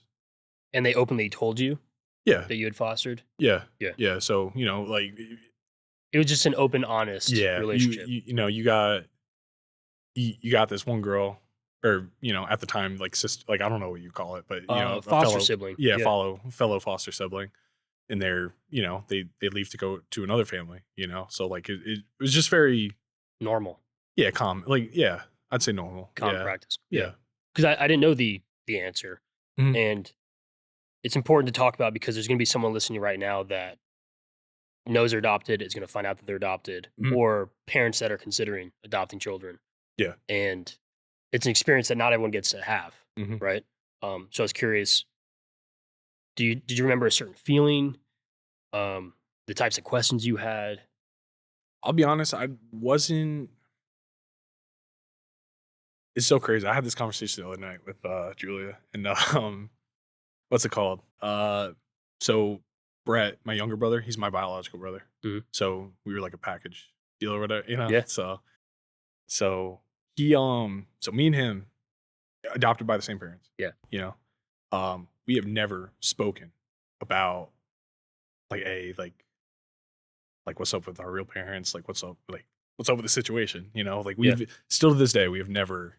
Discussed it. Yeah, like I don't know if it's a problem or if it's just, like just no, like I don't know. We Um, just always. I wouldn't say it's a problem. No, It's but definitely not my situation, but yeah. But it's just what it was, yeah. It wasn't until I think it I think it was my freshman year of college. Yeah, freshman year of college. We had to do a paper. It was a corrections course. It was like intro to corrections. And our instructor always had us. He was an instructor for most of the CJ classes. Um So he instructed us. He was like, okay, pick a prison or pick a jail within the U.S. and write a paper on it. So I was like, man, like let me write the paper on the oldest prison in America, and that so happens to be in Jersey. So I can't tell you the name of it or whatever. It was just Sure. so long ago, but yeah, I was just that's like for fun, whatever. Like scroll through the scroll through the inmates. I found my mom. Actively Yeah, while you were doing yeah, the course? yeah, and that sparked a lot of. Questions? Yeah, yeah, A lot of hurt? yeah. It was like I was just so taken back by it. Like I'm like look at where I'm at right now. Like I'm like I'm in college playing Division 2 basketball Yeah, you're thriving. in Florida. I'm like this is who I'm like related to. Like like Yeah. I'm like damn, like, but like I was just very taken back by it, and like that really opened up a lot of, yeah, questions, and a lot of questions I still haven't had answered. You know? But it sounds like you're in a loving, genuine, real family Oh yeah, right now, and your yeah. family is your family. Oh yeah, That's yeah, definitely what I'm trying to take home. yeah. Yeah. My older brother, I call him like every other day. My sister's right around the corner. Talk to my dad every Sunday. Um, you know, yeah, like you said, loving, What's very very loving. a stereotype or a misconception about being adopted or the experience?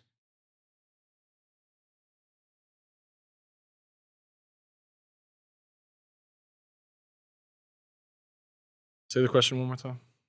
So, what's a stereotype or a misconception about being adopted? Because people always assume different things Yeah. because they haven't lived it. Hmm. And you'll either see a TV show or a movie or you read a story, Hmm. but like you just haven't lived it, you haven't lived it. Yeah. Just describe what some of those stereotypes or just a common misconception. Because you're just like, I feel like the stigma of like you ever hear like a redheaded Yeah. stepchild or whatever, Yeah. you know, like totally not true. At least for me. Yeah. At Your least for parents me. are your parents. Yeah. That's You the know, truth. like they'll forever be my parents. Like I will Exactly. forever call them mom and dad, and you know, like That's the truth. like y'all my sisters, y'all my brothers. You know, like that's what it is. You know? Exactly. That's what it is. And that's something I want Yeah. other people to realize. Yeah. So, especially with people that may struggle to have children of their own Mhm. between fertility and things like that, Yeah. where it's like you can prosper a healthy, loving environment in life Mhm. for yourself, your family, and the children. Yeah. And it's real. It It's is. not. That's not a. It truly is. There's no asterisks. There's no No. but. It's Yeah. just that's Yeah. that's It's child. just I feel as if it's like a little bit more on my story, like a little bit more to me. Yeah. You know, but like other than that, you know, like I'll forever be a Hamler. You know, Exactly. so it's um, yeah, you know, How do you feel that made you a better officer as a corrections officer and a future sheriff? almost definitely. You know, my yeah, like I will never be able to replicate like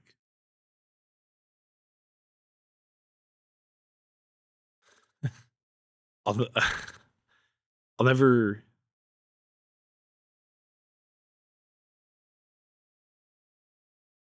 I'll never be able to replicate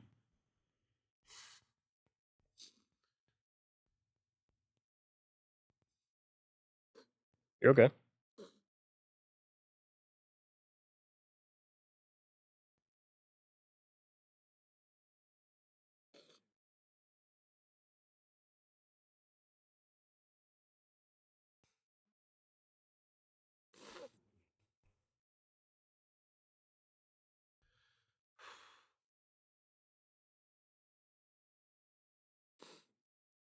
I'll never be able to replicate what my family's done for me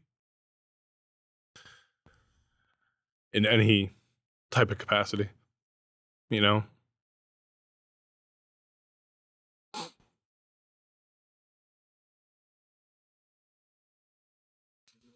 So being just whatever whatever mindset I have, you know, I feel as if law enforcement is the best way I can Pay it forward. exactly. I truly wholeheartedly, Know it. yeah. Just and just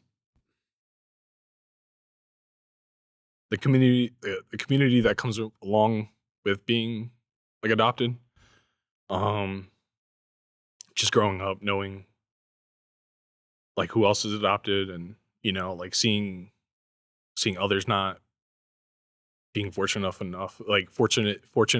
enough to have a family like mine um you know just you know puts it in perspective, you know, just like I need to do something for the community, like I need to Pay it forward. exactly like I just like do something, you know. I think you most certainly can contribute to your own family, your future family. I'm talking about your children, Yeah. the same way that you received. You know, I definitely see it Yeah. within you. So you've read a lot of my writing. Yeah. My dad's dad immigrated from Europe to the United States in the 1950s after World War II. Mhm. They were displaced people. They had no country. Their country was taken from them, it dissolved, you know. So my Yeah. great grandfather is from a country called Gache. Okay. It's modern day Slovenia. Okay. But after the mess of World War II, that was gone. So you can imagine they showed up to the US with nothing Mhm. but a couple pieces of luggage. So my grandfather's goal was to give my dad a life that he didn't get to have. Yeah. Way better than what he experienced. Mhm. And then my dad has done that with me. Yeah. And my goal is to give my kids an even better life. Yeah. And that's a path that I know is going to be true for you as well. Mhm. And it's important where your children will just grow up saying that's dad and this is just, you know what I mean? Yeah. And they won't even conceive the things that you've gone through Exactly. Yeah. because you'll be able to prosper a life for Mhm. them. Whether it's biological, adopted, it doesn't matter. You've already proven that cycle it's not a cycle, it's just No, part of it's life, yeah. right?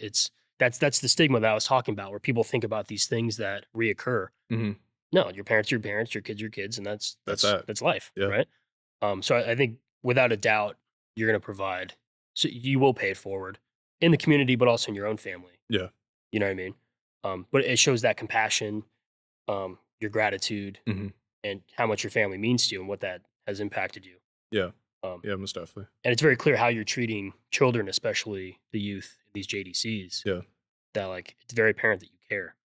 Yeah. It's not just a job or a box you got to check. Yeah, no, not at all. Yeah, Um, but a lot of these kids come from DCF or just problems in the home, and everyone has had their fair share of problems in the home, and however you want to deal with it. But like just having someone, someone like just a mentor, just someone to look to. Like you don't even have to talk about it with them. Like my thing with Coach Gibson was, like like you said, he saw the potential in me, gave me something, that, like I want to truly pursue, you know? And, yeah, I didn't even have to, talk to him about my problems, like my problems were solved with him coaching me, like, awesome. yeah, like That's real. every summer there's always some type of, training or whatever, open gyms or whatever, keep me out of trouble, Hmm. so. So, how can society better help children that are orphans or fosters? What can society be doing to improve? Because you've proven your family's your family and they're Mhm. loving, they're caring, they're real and authentic. Mhm. But unfortunately, we know not every foster situation is that Yeah. happy and successful. Mhm. So, what do you think, in your experience, how can we be doing better as a community? Um, I feel as if kinda like nipping it before it even happens. Just making Better, sure you're ready. better screening. Yeah, Screening might not be the right word. no, I'd even go before that, like before you even decide to, start a family, make sure everything's in order. And you're referring to the parents. Yes, Yeah. yes, most definitely. That they're prepared to parent. Yeah, because like I said, like I like these kids that I work with now, they have kids of their own, like kids raising kids. Yeah. Nothing. I don't think nothing will come good of it. I hope Yeah. something. They could turn it around. Yeah, I hope something changes. Um, but I've come to realize, the community aspect of everyone coming together and just it. I've come to learn that being a part of something, being a part of a group makes everything easier. Strength in numbers. Whether it be local gym Yeah. or Work, whatever. school, Yeah, whatever. athletics, Yeah, whatever. could be anything. Just being involved. Just um. As for present time, um, I feel as if education, just knowing what you're getting yourself into if you are going to adopt or foster. Of course. You know, obviously there's gonna be trauma with The children. all of them. With most of them, and just just going into it with a open heart, open mind. Acceptance. Exactly. Yeah. I think what you noted, having children beforehand helps because if I were to adopt right this second a 3-year old, Hmm. I don't have the experience of the 1 to 3-year old, Hmm. but it'll help if I do already have children Hmm. where, okay, I've already have lived experience. Hmm. And that way I can provide what the child ultimately needs. Yeah. 'Cause it's not about me, it's about providing for the child. Hmm. But like, let's just say if I adopted a 15-year old, Sure. if I don't know what it's like Yeah. to grow a child, help a child grow Yeah. from 1 to 15, from 0 to 15. Mhm. I'm really handicapped with what I can What? provide Yeah. them, You're right? right. Yeah. You're totally right. But in order to accept more children into the family, it sounds like your parents already experienced. Yeah. They know what the Yeah. child needs. But come the case of, can't have kids, Your first time, exactly. Yeah. Teaching these just parents. Yeah, everything's just case by case basis. I feel, Yeah.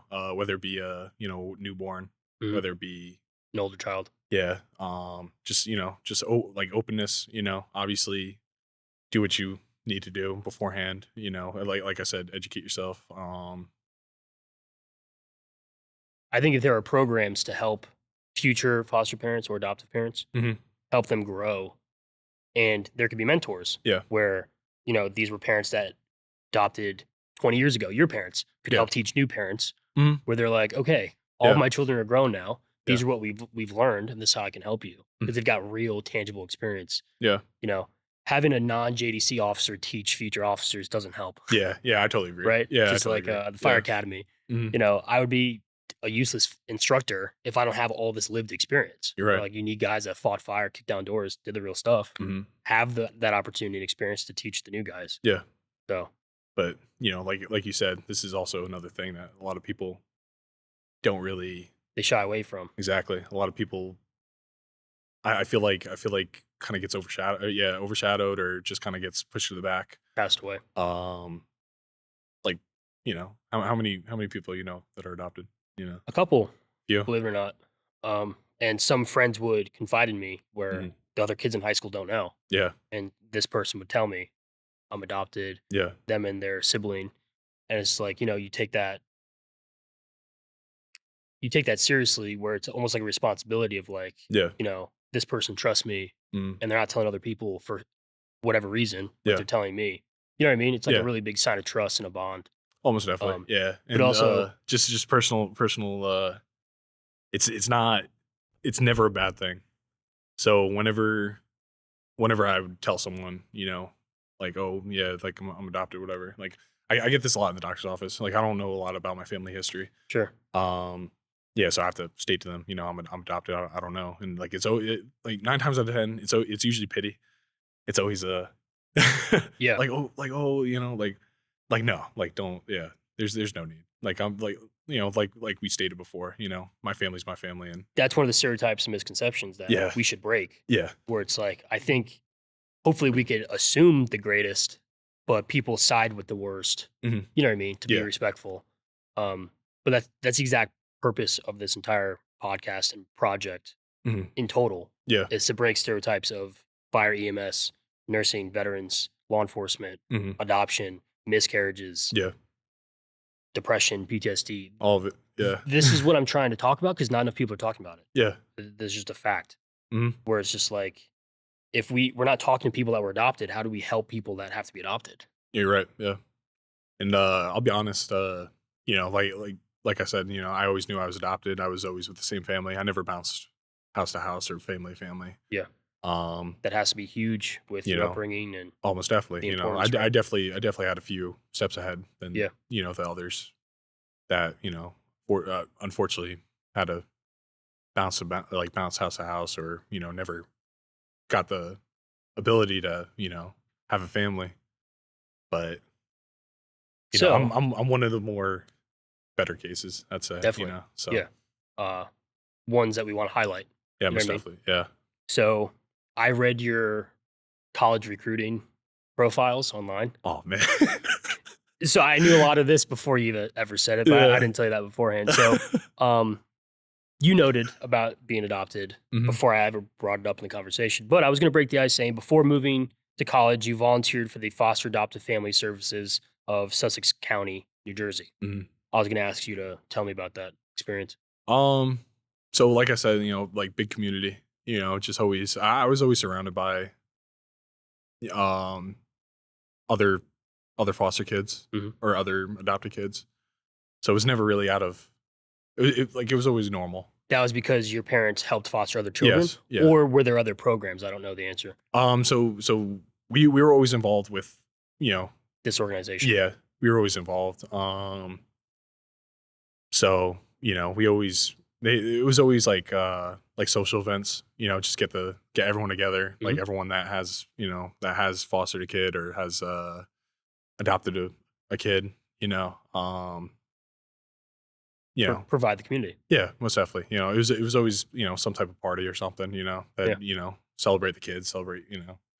So Achievement. yeah, most definitely. Yeah. Awesome. Did you enjoy those experiences? Yeah, it was really cool, you know. Describe, not as you as a participant, but you as a volunteer.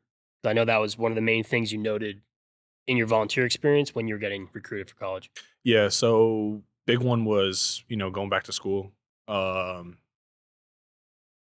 you know, a lot of kids, you know, wouldn't have anything, you know. So you know, I was a kid at the time, so you know, my mom would you know make it happen, but you know, I definitely try to do my part. But a lot of back to school stuff during the summer, just you know, bringing everyone together was really the big thing, you know. And So you felt you could relate to each kid in a different way. most definitely, yeah, Yeah. most definitely. Do you think that was like an unspoken bond, or that was pretty clear of like, hey, I know what you're going through? I'd say unspoken. You know, we all knew what was going on. Yeah. You know, like I said before, you know, unfortunate enough, like most of these kids, a lot of the kids, and it just so happens to be like, you know, the stigma of older kids not being adopted. Um, yeah, it was a lot of the older kids that weren't adopted, and you know, like you know, someone to kind of relate to, and Bond with. yeah, you know, because we were you know all in the same boat at one point.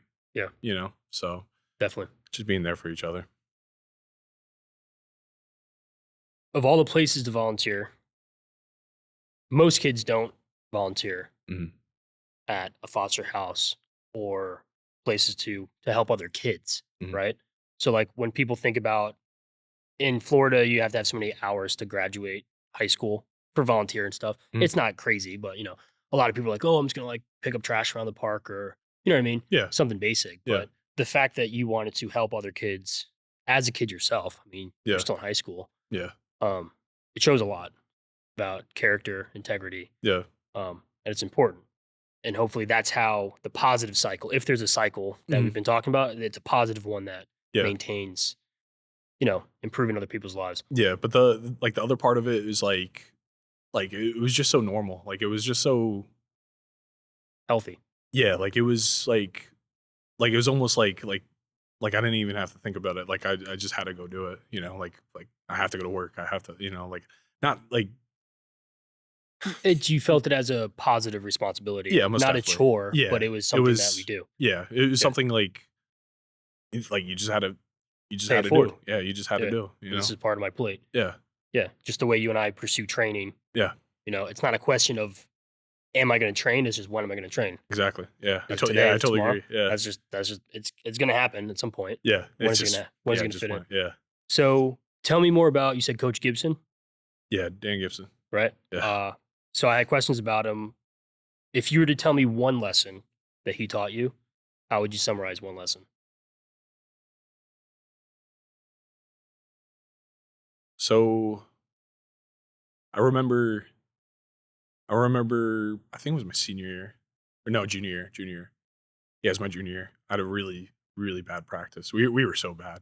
we were, you know, our record was I don't even remember the record. We maybe won like 3 or 4 games. I don't even know. But we were bad. And you know, back in high school, like I was like, you know, I'm grabbing like I'm leading the state in rebounds, you know, block shots, you know, like I was a pretty good player, but like I was on a bad team. Like no knock on any of my teammates, you know, we were just in a good division, and you Yeah. know, I just remember one practice, you know, like just couldn't get it together, you know, just not doing what I'm supposed to do, not boxing out, Performing. not doing what I'm supposed to do, you know, like I'm supposed to grab the rebound, get it out, Yeah. go to the other end, Do your post up, job. and you know, Yeah. but yeah, I just remember like I didn't like I just wasn't doing it, and like I went to the locker room and just cried, like I was like, oh, Yeah, you like broke. we're we're absolutely terrible. I'm having terrible practice.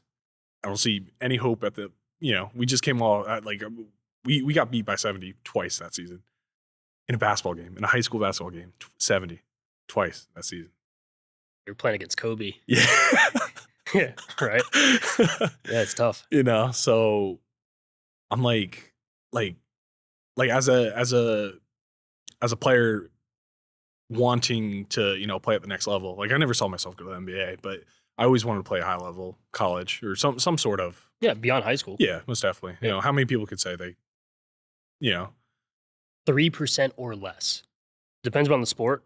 yeah, If all the people who play, mhm, less than 3%. exactly. So, you know, it's a privilege. Yeah. It really is a privilege to, Exactly. you know, go beyond and Yeah. play at the next level. And, you know, like I was saying, you know, it's just not doing what I was supposed to do with the practice and just not like forming. You know, like I said, going to the locker room, sat down, cried, and he came in, gave me a pat on the back, you know, thinking it was gonna help, and I was like nah, like this one's different, like no, like can't do it. He was like, you know, well, actually, yeah, gave me a pat on the back. I'm like, nah, like you know that like this isn't okay, like no. He stands up, goes to exit, and he says he was like, you know what, like you know what your like biggest like fault is, like you're your own biggest critic, you're your own biggest critic. And he walks out. And like ever since he said that, like I'm like, man, like you're like Mic drop. like I'm like you're right. Like nobody else is complaining about what I'm doing. Yeah. Like Or the team's failure. Yeah, like nobody was faulting me. He wasn't even faulting me. You know, nobody, you know, for anything they were Praising you for performing. exactly The only you one. know. Yeah. So, you know, ever since that interaction between me and him in that locker room, and he was like, it's like you're your own biggest critic. And Yeah. that's your biggest fault. You know, like I've like still working on it to this day. You know, what was I, 16, 17, 10 years later. Yeah. You know, I still struggle with, you know, like am I doing enough? Am I good enough? Am I doing enough? Am I doing this, doing that, blah blah blah. Like, Yeah. you Where know, can I improve? never being satisfied, you know, with, you know, Your performance. exactly. And just, you know, just trying to put it in perspective, you know, like just trying to like being able to take a step back, which like I'm getting better at. Mhm. Taking a step back and like realizing like, okay, you're here doing a good job. Okay, maybe you weren't doing a good job. Let's go this way. Let's try this. Yeah. But no need to crash out. And When you decided to pursue college basketball, you said about junior year.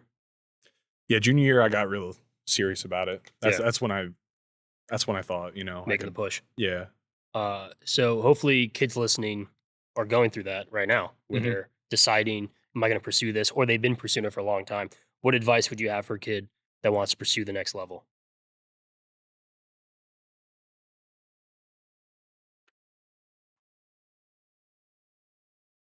I'd say be the best teammate you can be. Um, I've never interacted with any other coach that was driven on stats. I mean, obviously stats are going to help. Like I said, I was on a bad team. I was grabbing 15, 16 rebounds a game in high school. Like that's Yeah. crazy, you know. Yeah. Not common. Yeah, you know. But you know, being the player that's like willing to, you know, run over, grab your teammate up, you know, like being the one on the bench, starting the chance, or like, The you know, teammate just, you want to have. exactly, you know, like that you want. or even now in, you know, the weight room or, you know, training, like be you know, it's an individual sport, but it's not. It really is a teammate or team oriented sport. You know, you need people around you. You know, be the person to, you know, load the weight, get the person ready, you know, grab their belt, you know, if you know how to wrap their fucking knees, you know. Be proactive. Exactly, you know, and just being coachable, really just going into sports with an open mind, you know. Especially being young, you think you know everything, you don't. I was fortunate enough to, I felt as if I always kind of had that mindset of being open. You know, if he needed me to switch positions, like I would have been right on it. You know, like I'm, Yeah. Get the you know, job done. yeah, most definitely. You know, and like I always had a like a winning aspect. Like I knew, like we were bad. I never went into a game thinking we were going to lose, you know. But that also came with, you know, being a good teammate, putting your teammates on the same page, you know, like, hey, like, Exactly. like things are tough now. Like, you know. You played at Weber International Mhm. University. You went from New Jersey to play basketball in Florida. Mhm. How did you enjoy your college experience, college basketball experience compared to high school? Just basketball. I'm not talking about the Yeah. rest of college. It was life changing. Tell me how. It was life changing. It was like I didn't obviously everyone's definition of being great is going to be different, but like in this instance of being great, it was showing up to practice, performing at practice, you know, like doing all the little things that add up to the big thing, you know. So whether it be like my coach was big on 15 minutes early, that means you're on time. Yep. If you're on time, you're late. Yep. So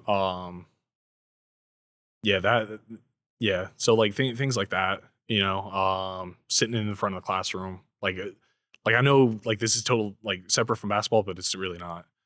It is so not like I wanted to talk about both. yeah. But yeah, just this way we talk about. Yeah, so it really like I feel like it really goes hand in hand. You know, being a student athlete, obviously student first. So my coaches used to pop their head in the classroom, like, Make hey, sure you're not, there. yeah, you're not sitting in the you're not sitting in the front of the classroom. Okay, your name getting written down. You're Yeah, suicides. yeah. Yep. So Tell me, what were some struggles you had as a college athlete?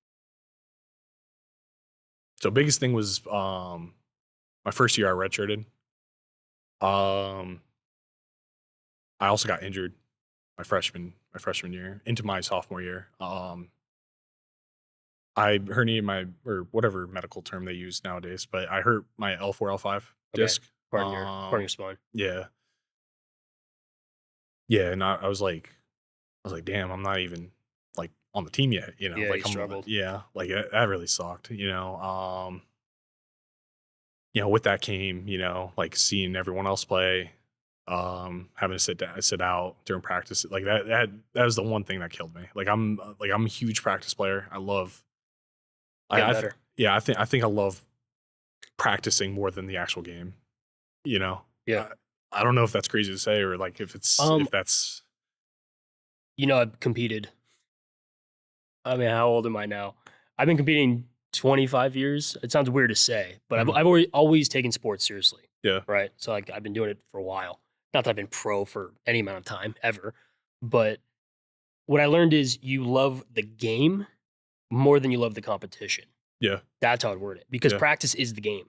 yeah, You love the game of basketball. You love the sport of powerlifting. Mhm. You love that. yeah. The competition, Okay, take it or leave it. comes Right? with it. Yeah. Yeah, Because it's like you and I have trained together, I would say hundreds of hours yeah, over the course of the last several years, right? yeah, We're spending way more time practicing, loving the sport of powerlifting, or if it was basketball or baseball or whatever, Mhm. compared to the 15 hours we've competed. yeah. Probably more than that, right? Well, I don't know, 50 Or whatever. hours. Yeah, 50 hours. I mean, shit, let's just maybe. count Yeah, the time on the platform. It's only minutes. yeah, You know what I mean? Like you might be at a meet for 4 hours, but you've only lifted for 9 minutes. You get 9 attempts, yeah. get 1 minute per attempt. So shit, maybe 40 minutes for me. You Yeah, know, like- exactly.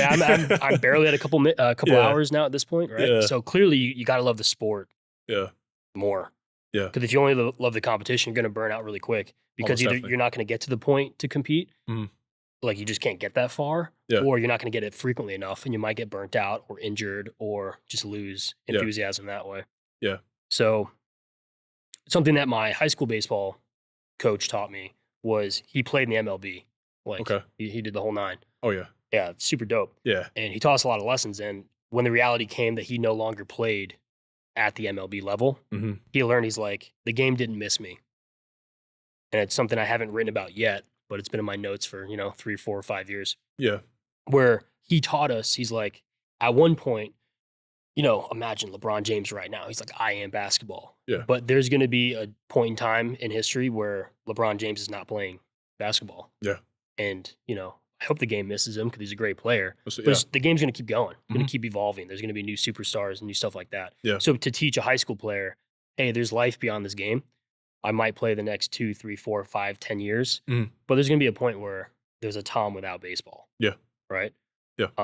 And baseball didn't miss me, right? They're Same still playing. same thing with basketball. Yeah. Yeah, right? So I think it's a really Yeah. important lesson. Yeah. And, a question I had written for you, is there a dream that you've outgrown?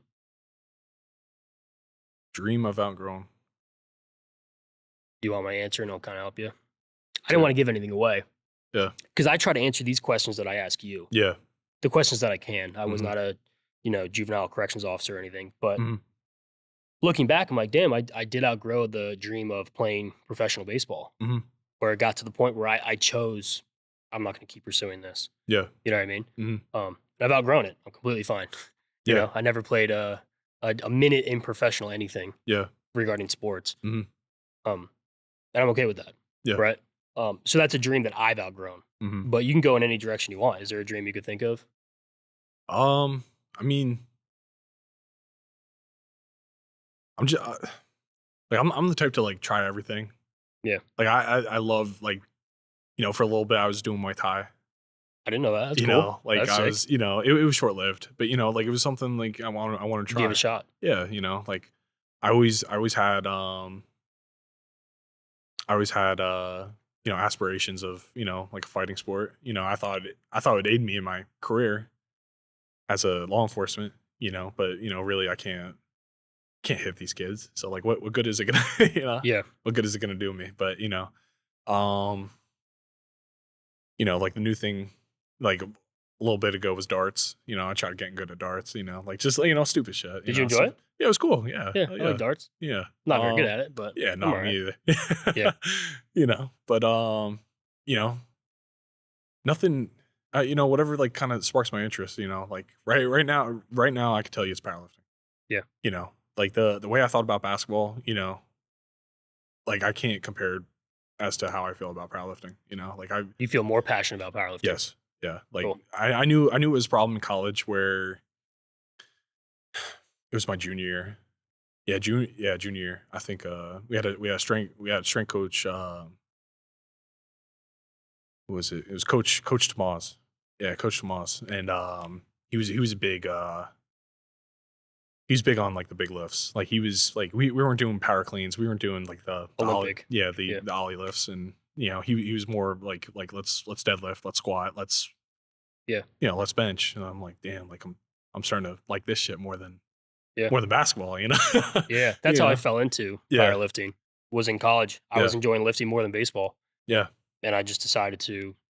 I finished the season. I never quit, mm, but I decided to go in a different direction. I tried to pursue other schools, but nothing that I wanted to yeah. pursue panned out for me. That's how I ended up in powerlifting. Oh, really? Yeah, Yeah, that's crazy. that's exactly it. If uh, if you were to name one person as a hero in your life, who would it be? Hero of my life. Hero of my life. I don't know. It's gonna sound cliche, but I gotta go with my dad. Yeah, That's mine. I'm not. yeah. I gotta Tell me, go. I tell me gotta go about with him. my dad. My dad. You know, 6 kids. Like who, like not gonna say like the upbringing was the best or whatever. Like I said, everyone had problems at the house. Some good, some better, some bad. But just the way he dealt with raising 6 kids and holding it down. Even now, he just really real hardworking dude, and he's the one dude like I can truly attest to like he cares, like he cares, if you miss a basketball game, hey, like how'd you do, blah blah blah, like oh how'd this go, blah blah blah, like the whole thing with Hillsborough, me trying to get this job and Be supportive. securing this job, like every step of the way, like hey, where you at, like what are you doing, blah blah blah, and it just goes a long way. People don't understand how like support or what other people can do for others, and it's yeah, I don't know, it's really a beautiful thing, and like not trying to make it into a negative thing, but he does not have to. You know, he's got his own problems. I'm out of the house. I'm 26. He does not have to worry about me. You know what I mean? I'm not a dad yet. Yeah. Keyword yet, and Mhm. hopefully. But, I think it's a role that when you embrace it, Mhm. I want to use the word badge of honor. I don't know if that's the right word or right term, but when you embrace it, it's just a role that you live, Yeah. right? Yeah. Um, and that's just something that, I mean, you just talked Rolls about on it. it. You contributed to the foster community. That was Mhm. just something you did. It's just that it Yeah. wasn't a question. Once you're a dad, it's just like Yeah. you're a dad. Mhm. That's like you don't lose that. Yeah. Not something you turn off. Yeah. How can more people be like your dad? What could people be doing?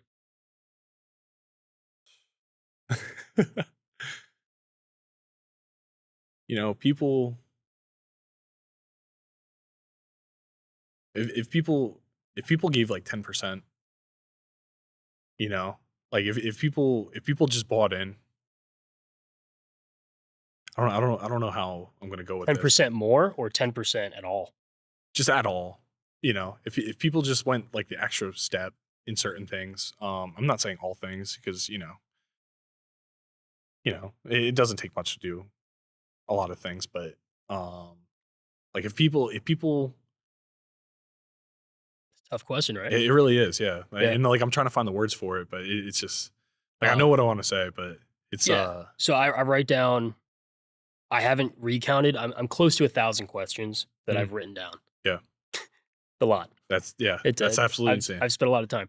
And I try to answer these questions myself Yeah, because I'm expecting you to answer them, and I can't. I got to be able to do the same. yeah, So to think about my dad, how can more people be like my dad? hmm, I'm still trying to be as calm and as patient, yeah, and I want to use the word as wise as my dad yeah, because it's like the smallest thing setting all this stuff up, and then I'm sweating. It's like, oh, I gotta like prepare all these things, and mhm, then you know what I mean. All things I think I just calm down. I'll get yeah, to it. mhm, We'll get to the conversation. The lights will mhm, be fine. Everything's gonna look cool. You know yeah, what I mean? we'll My be okay. dad's just Yeah, always like chill, yeah, not chill in like a carefree way. yeah, but He's just like, like tone it down.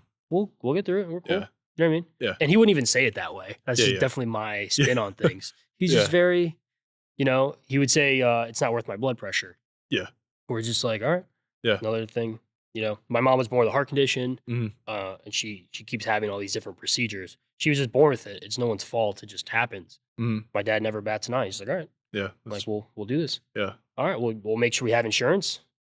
She's gonna have her fourth heart surgery yeah, coming up, and he's just like, all right, doesn't even flinch. yeah, It's very powerful when you see the stoicism of calm. yeah, That strength, because you could be erratic. mhm. That's not strong at all. It's just extremely weak. It's too easy. Yeah, You've seen me coach. Very, very few and far between am I pulling the trigger of screaming, yelling, everything else. yes, Because I'm showing you I have control of the yeah, situation. You know what I mean? yeah, And it's important in the fire department. It's important in correction mhm, and law enforcement, where it's like, if you see the fire department tweaking out, we are fucked. yeah, This is yeah, it. yeah, So it's not going to do us any better. yeah, The building's already collapsed. The building's on fire. The mhm. car's already crushed. We Why got a we job to do. yeah, We're gonna remain calm, mhm, and it's very powerful. it is. So to go back to your dad, Yeah, sorry, I went off on a small tangent. mhm. How can you be more like your dad? I'd say being less selfish. Yeah. I consider myself a selfish person. I'm not gonna lie. I'm a selfish person. Um, my dad, first call, hey, I need you over here. I need you to do this. Oh yeah, I got you. Blah blah blah. Like something goes on. Hey, like anything. Like he's there. If he can't make it happen, he'll make it happen some other way. Yeah, Like he'll the solution whatever. still happens, whether Yeah, it's through most him or definitely. another conduit. Whatever hoops, ladders, or Yeah, whatever you want to like freaking call it, or whatever. Like he'll figure make it it out. happen. Yeah, but he'll always be there. He'll always make it happen. So I've interviewed all sorts of people, Hmm. and I have a deep compassion and a deep desire to talk to people with a lot of experience. And I'm talking like life experience. Sure. You know, I've interviewed a 100-year-old World War II veteran. Mhm. This guy has things to say, Yeah. and I just stop talking Mhm. and I listen. So listening to these people that are parents, especially grandparents, great grandparents, once you're a dad, you kind of see. We already talked about that role that they provide and that you live, Mhm. and it's a lived experience where I'm trying to word how you describe that question. How your dad's always there for you, Yeah. and he's reliable, Mhm. and it's just he's once that's been instilled. Oh, I'm sorry when you mentioned about feeling selfish right now. Once you're a dad, all that changes Mhm. because then it's morphed to child. So I'm sure your dad would describe himself that way 20, 30, 40 years ago. I'm But now sure. that he has 6 kids, Yeah. it's He's no longer about him. the most selfless person. Selfless, Yeah. exactly. Yeah. That's what I was trying to describe this whole Yeah. way. Mhm. And when I talk to all these different people, you know, seeing your parents become grandparents is a Mhm. really cool thing. I don't know if it's happened yet, Yeah. but it's a really Mhm. unique experience Yeah. because you still see them as dad, Mhm. but now there's younger kids seeing them as grandparents. It's absolutely insane. And now you Yeah. see them as grandparents, Yeah. but they still treat you as a kid, Yeah. as their kid, right? Yeah. It's a very cool Mhm. experience of life, and it's Yeah. things I look forward to. I'm sure you do too. So, do you feel that you're that person to someone else? Do you feel the way your dad is the role model, the rock, the hero to you? Are you that person to someone else? Um, I've had kids at the job, tell me, I'm not trying to sound any type of way or, you know, like not trying to toot my own horn, but I've had multiple kids tell me, Awesome. I wanna be like you know, but not that I'm putting myself out there to be yes, I am trying to be a role model to you. No, like I'm not trying to do that. Like I'm trying to be best person I can be. Exactly. I'm not putting myself onto you. What for like whatever you want, like whatever you need, like I'll you know, You'll provide. yeah, some type of like knowledge or whatever, some I'm old enough to be some of these kids' older brother, so Yeah. it's You can I relate. yeah, And that's what I thought when I prepared these questions of you gotta be a role model. You know what I mean? yeah. I was just telling you the other day, Yeah. I was on the phone with someone that knew both knows you, they don't know me yet, Mhm. and they're like, "Are you as big as Ham?" Yeah. And I'm like, "Nope, not even close." I look up to Ham, you know what I mean? Like, figuratively and literally, right? Yeah. So it's true, and I could definitely imagine how children are gonna be doing the same thing, Yeah. right? Especially kids that come from broken homes or they're Mhm. struggling, where Yeah. for several weeks, years, months, that they're seeing you more than they're seeing their parents Yeah. or their other siblings, Almost definitely. Yeah, and you're and I definitely like providing same that role. same thing with the kid. Like I tell these kids all the time. Like I'm with y'all more than I am with my own family. Yeah, So like it's real. yeah, take it for what it is. So How often do you forget your age? oh man, Often? I don't even think about age. Yeah, I forget all the time. Or if someone brings up age, like no, I'm Yeah. How old do you feel? how old do I feel? See, this is oh that question sucks. Yeah. Feel old? Nah, I don't, cause like the thing about me is I truly like I'm in such a mindset of like I want to learn, like I want to be coachable. Like I want to be coachable my whole life. Whether it be on the job, at home. Yeah.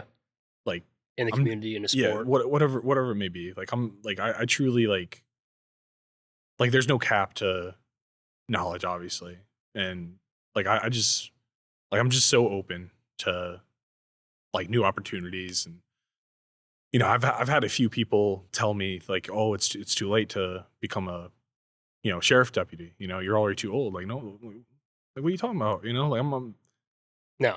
like I've seen this much of life. Like I've Yeah. like Yeah. like who knows what tomorrow can bring. Like in a couple years I could be the warden. Yeah. A You never know. couple years I could be you know whatever. Yeah, it's never too late. Yeah. Um, if you were to try to describe one thing, what's one thing that's holding you back? One thing holding me back. We already reiterated, or we already stated this in the before, but I'm my own biggest critic, and I'll forever stand by that. Yeah. Not saying it's a bad thing now, but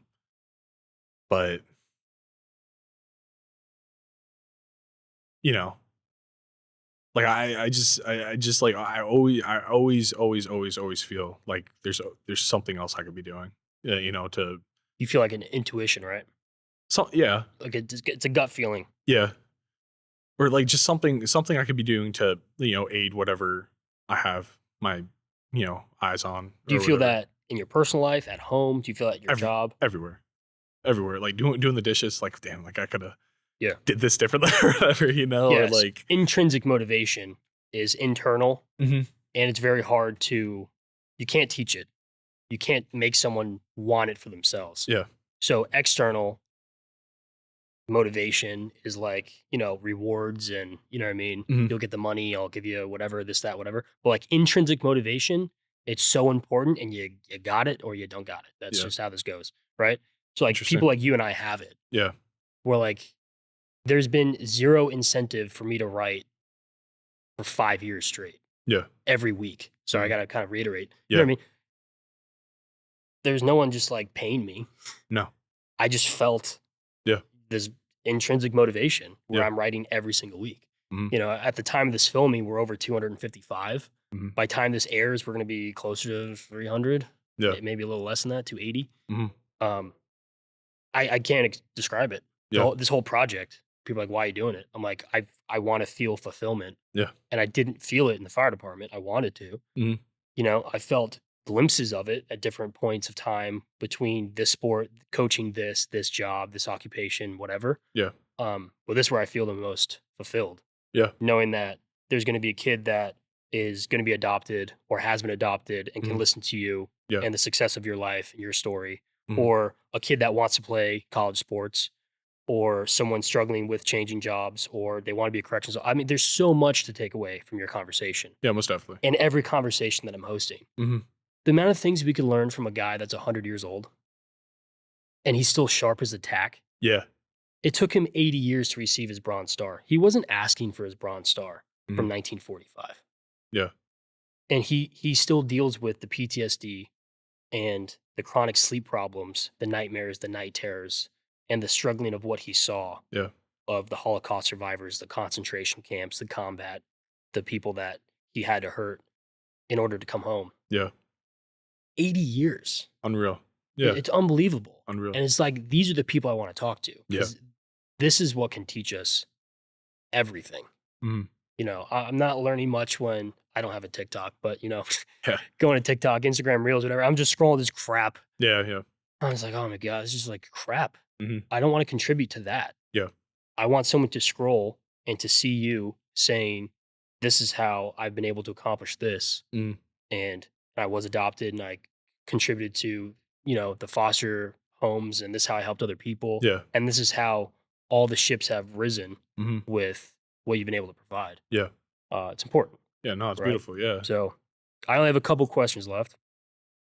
How much time do you spend by yourself? by myself.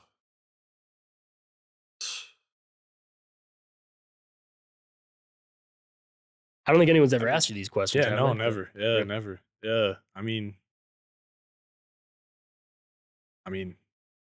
4 days out of the week, I'm with the kids For 12 hours. for 12 hours. Yeah. Um, come home, I got my dog, my girlfriend. Um, maybe 2 days out of the week. So you're Maybe thinking of entire days. I was thinking when you're driving to work, that might be an hour. yeah, you're right. Driving back, Yeah, that might be another hour. yeah. I'm not even thinking in that term. Yeah, So yeah. All honesty, it's probably a couple hours. To be honest. probably a decent amount of time. Yeah. So I try to think of what am I doing with that time that I have. Mhm. And since leaving the fire department and figuring out and pursuing this very weird job that I'm pursuing, Mhm. if I can make this thing a career, right? Yeah. Where we've already talked about how much we're training. I ride my bike a lot. I've been trying to like walk and just physically do stuff, a little bit more slow, steady state cardio. Mhm. and a lot of hours. Yeah. You know what I mean? Mhm. In February, I rode my bike 200 miles Yeah. in February.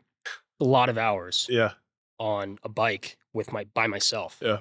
And it's a lot of hours thinking. I'm thinking about these, and that's how I'm going to come up with hundreds, thousands of questions to ask people. Yeah. That's what I'm trying to do with my time. Mhm. When I ask some people, it's a difficult question. Yeah. What am I doing with my free time when I'm alone? Yeah. It might not be free, but it is alone time. Um, so it's a weird thing to ponder. Yeah. So the next time you're in free time or time alone, Yeah. Definitely gotta. now it's going to kind of be in the back of your mind. Almost definitely. What am I Yeah. thinking? Yeah. It could be anything. You could be pursuing a new hobby. You could be pursuing this, Yeah. whatever. Because like very big in college when I was injured. Obviously, sitting on the sidelines, not really interacting with nobody, or Yep. sitting in the dorm or something. Like I was very, very big on like rehabbing my back. So, just a lot of hours as to how to fix that. What How to heal, how to Yeah, grow. exactly. And along came with like like this works because that works. Like certain things about the body. You know, just came to fruition. Wanting like the avenues of rehabbing my back. Just gave me more knowledge about my body. So that was big in college for my free time. If you could only teach your future children one thing, what would it be? I could teach one thing.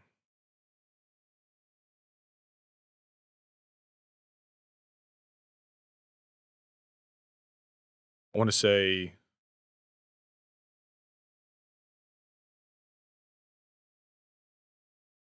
respect goes a long way. Respect goes a long way. Um,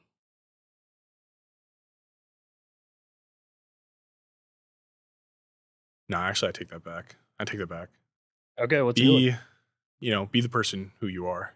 Don't put on a face. Don't put on some hoax of whatever. Be authentic. Yeah, be who you are. Whether you know, like we were like stating, like do what you need to do, and it'll yeah, just be who you are. Be who you are, and your true self will take the course, and Be genuine. exactly. So I didn't tell you a couple things. I write all my notes in Field Notes. They're super dope. Gotcha. They're made in the US. It's a brand that I really, really appreciate. One I would love to keep working with.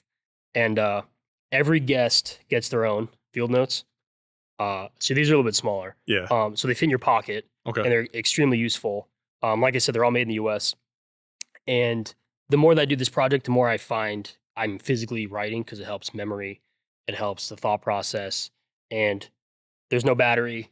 It's not going to die. Yeah. I might lose it, but there's nothing else I've got to rely on. Yeah. So I try to encourage people to start yeah. writing more often. So that's for you. Yeah, I appreciate it. Every guest gets one. So the Yeah. more that these episodes continue, Yeah. people are eventually going to know, hey, I'm probably going to get a Field Notes at the end of it. Yeah. So that's for you. Yeah, appreciate it. And I really want to thank Astro Skate. They have a lot of different skating rinks. That's where we've hosted this episode. I'm extremely grateful that we're on a rink. We've got the black lights. We got the neon stuff glowing. Yeah.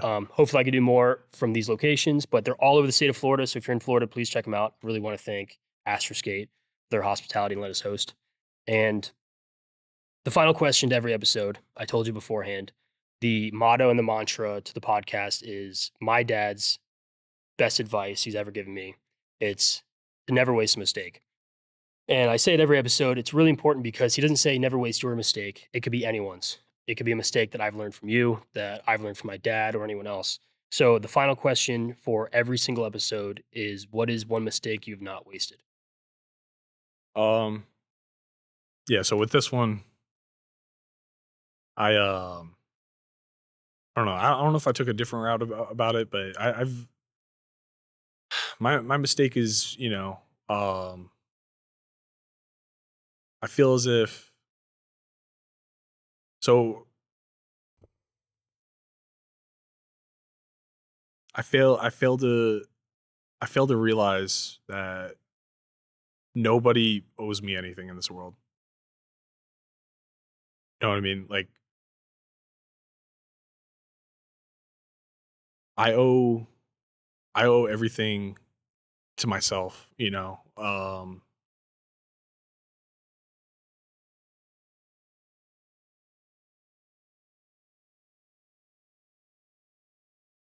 No,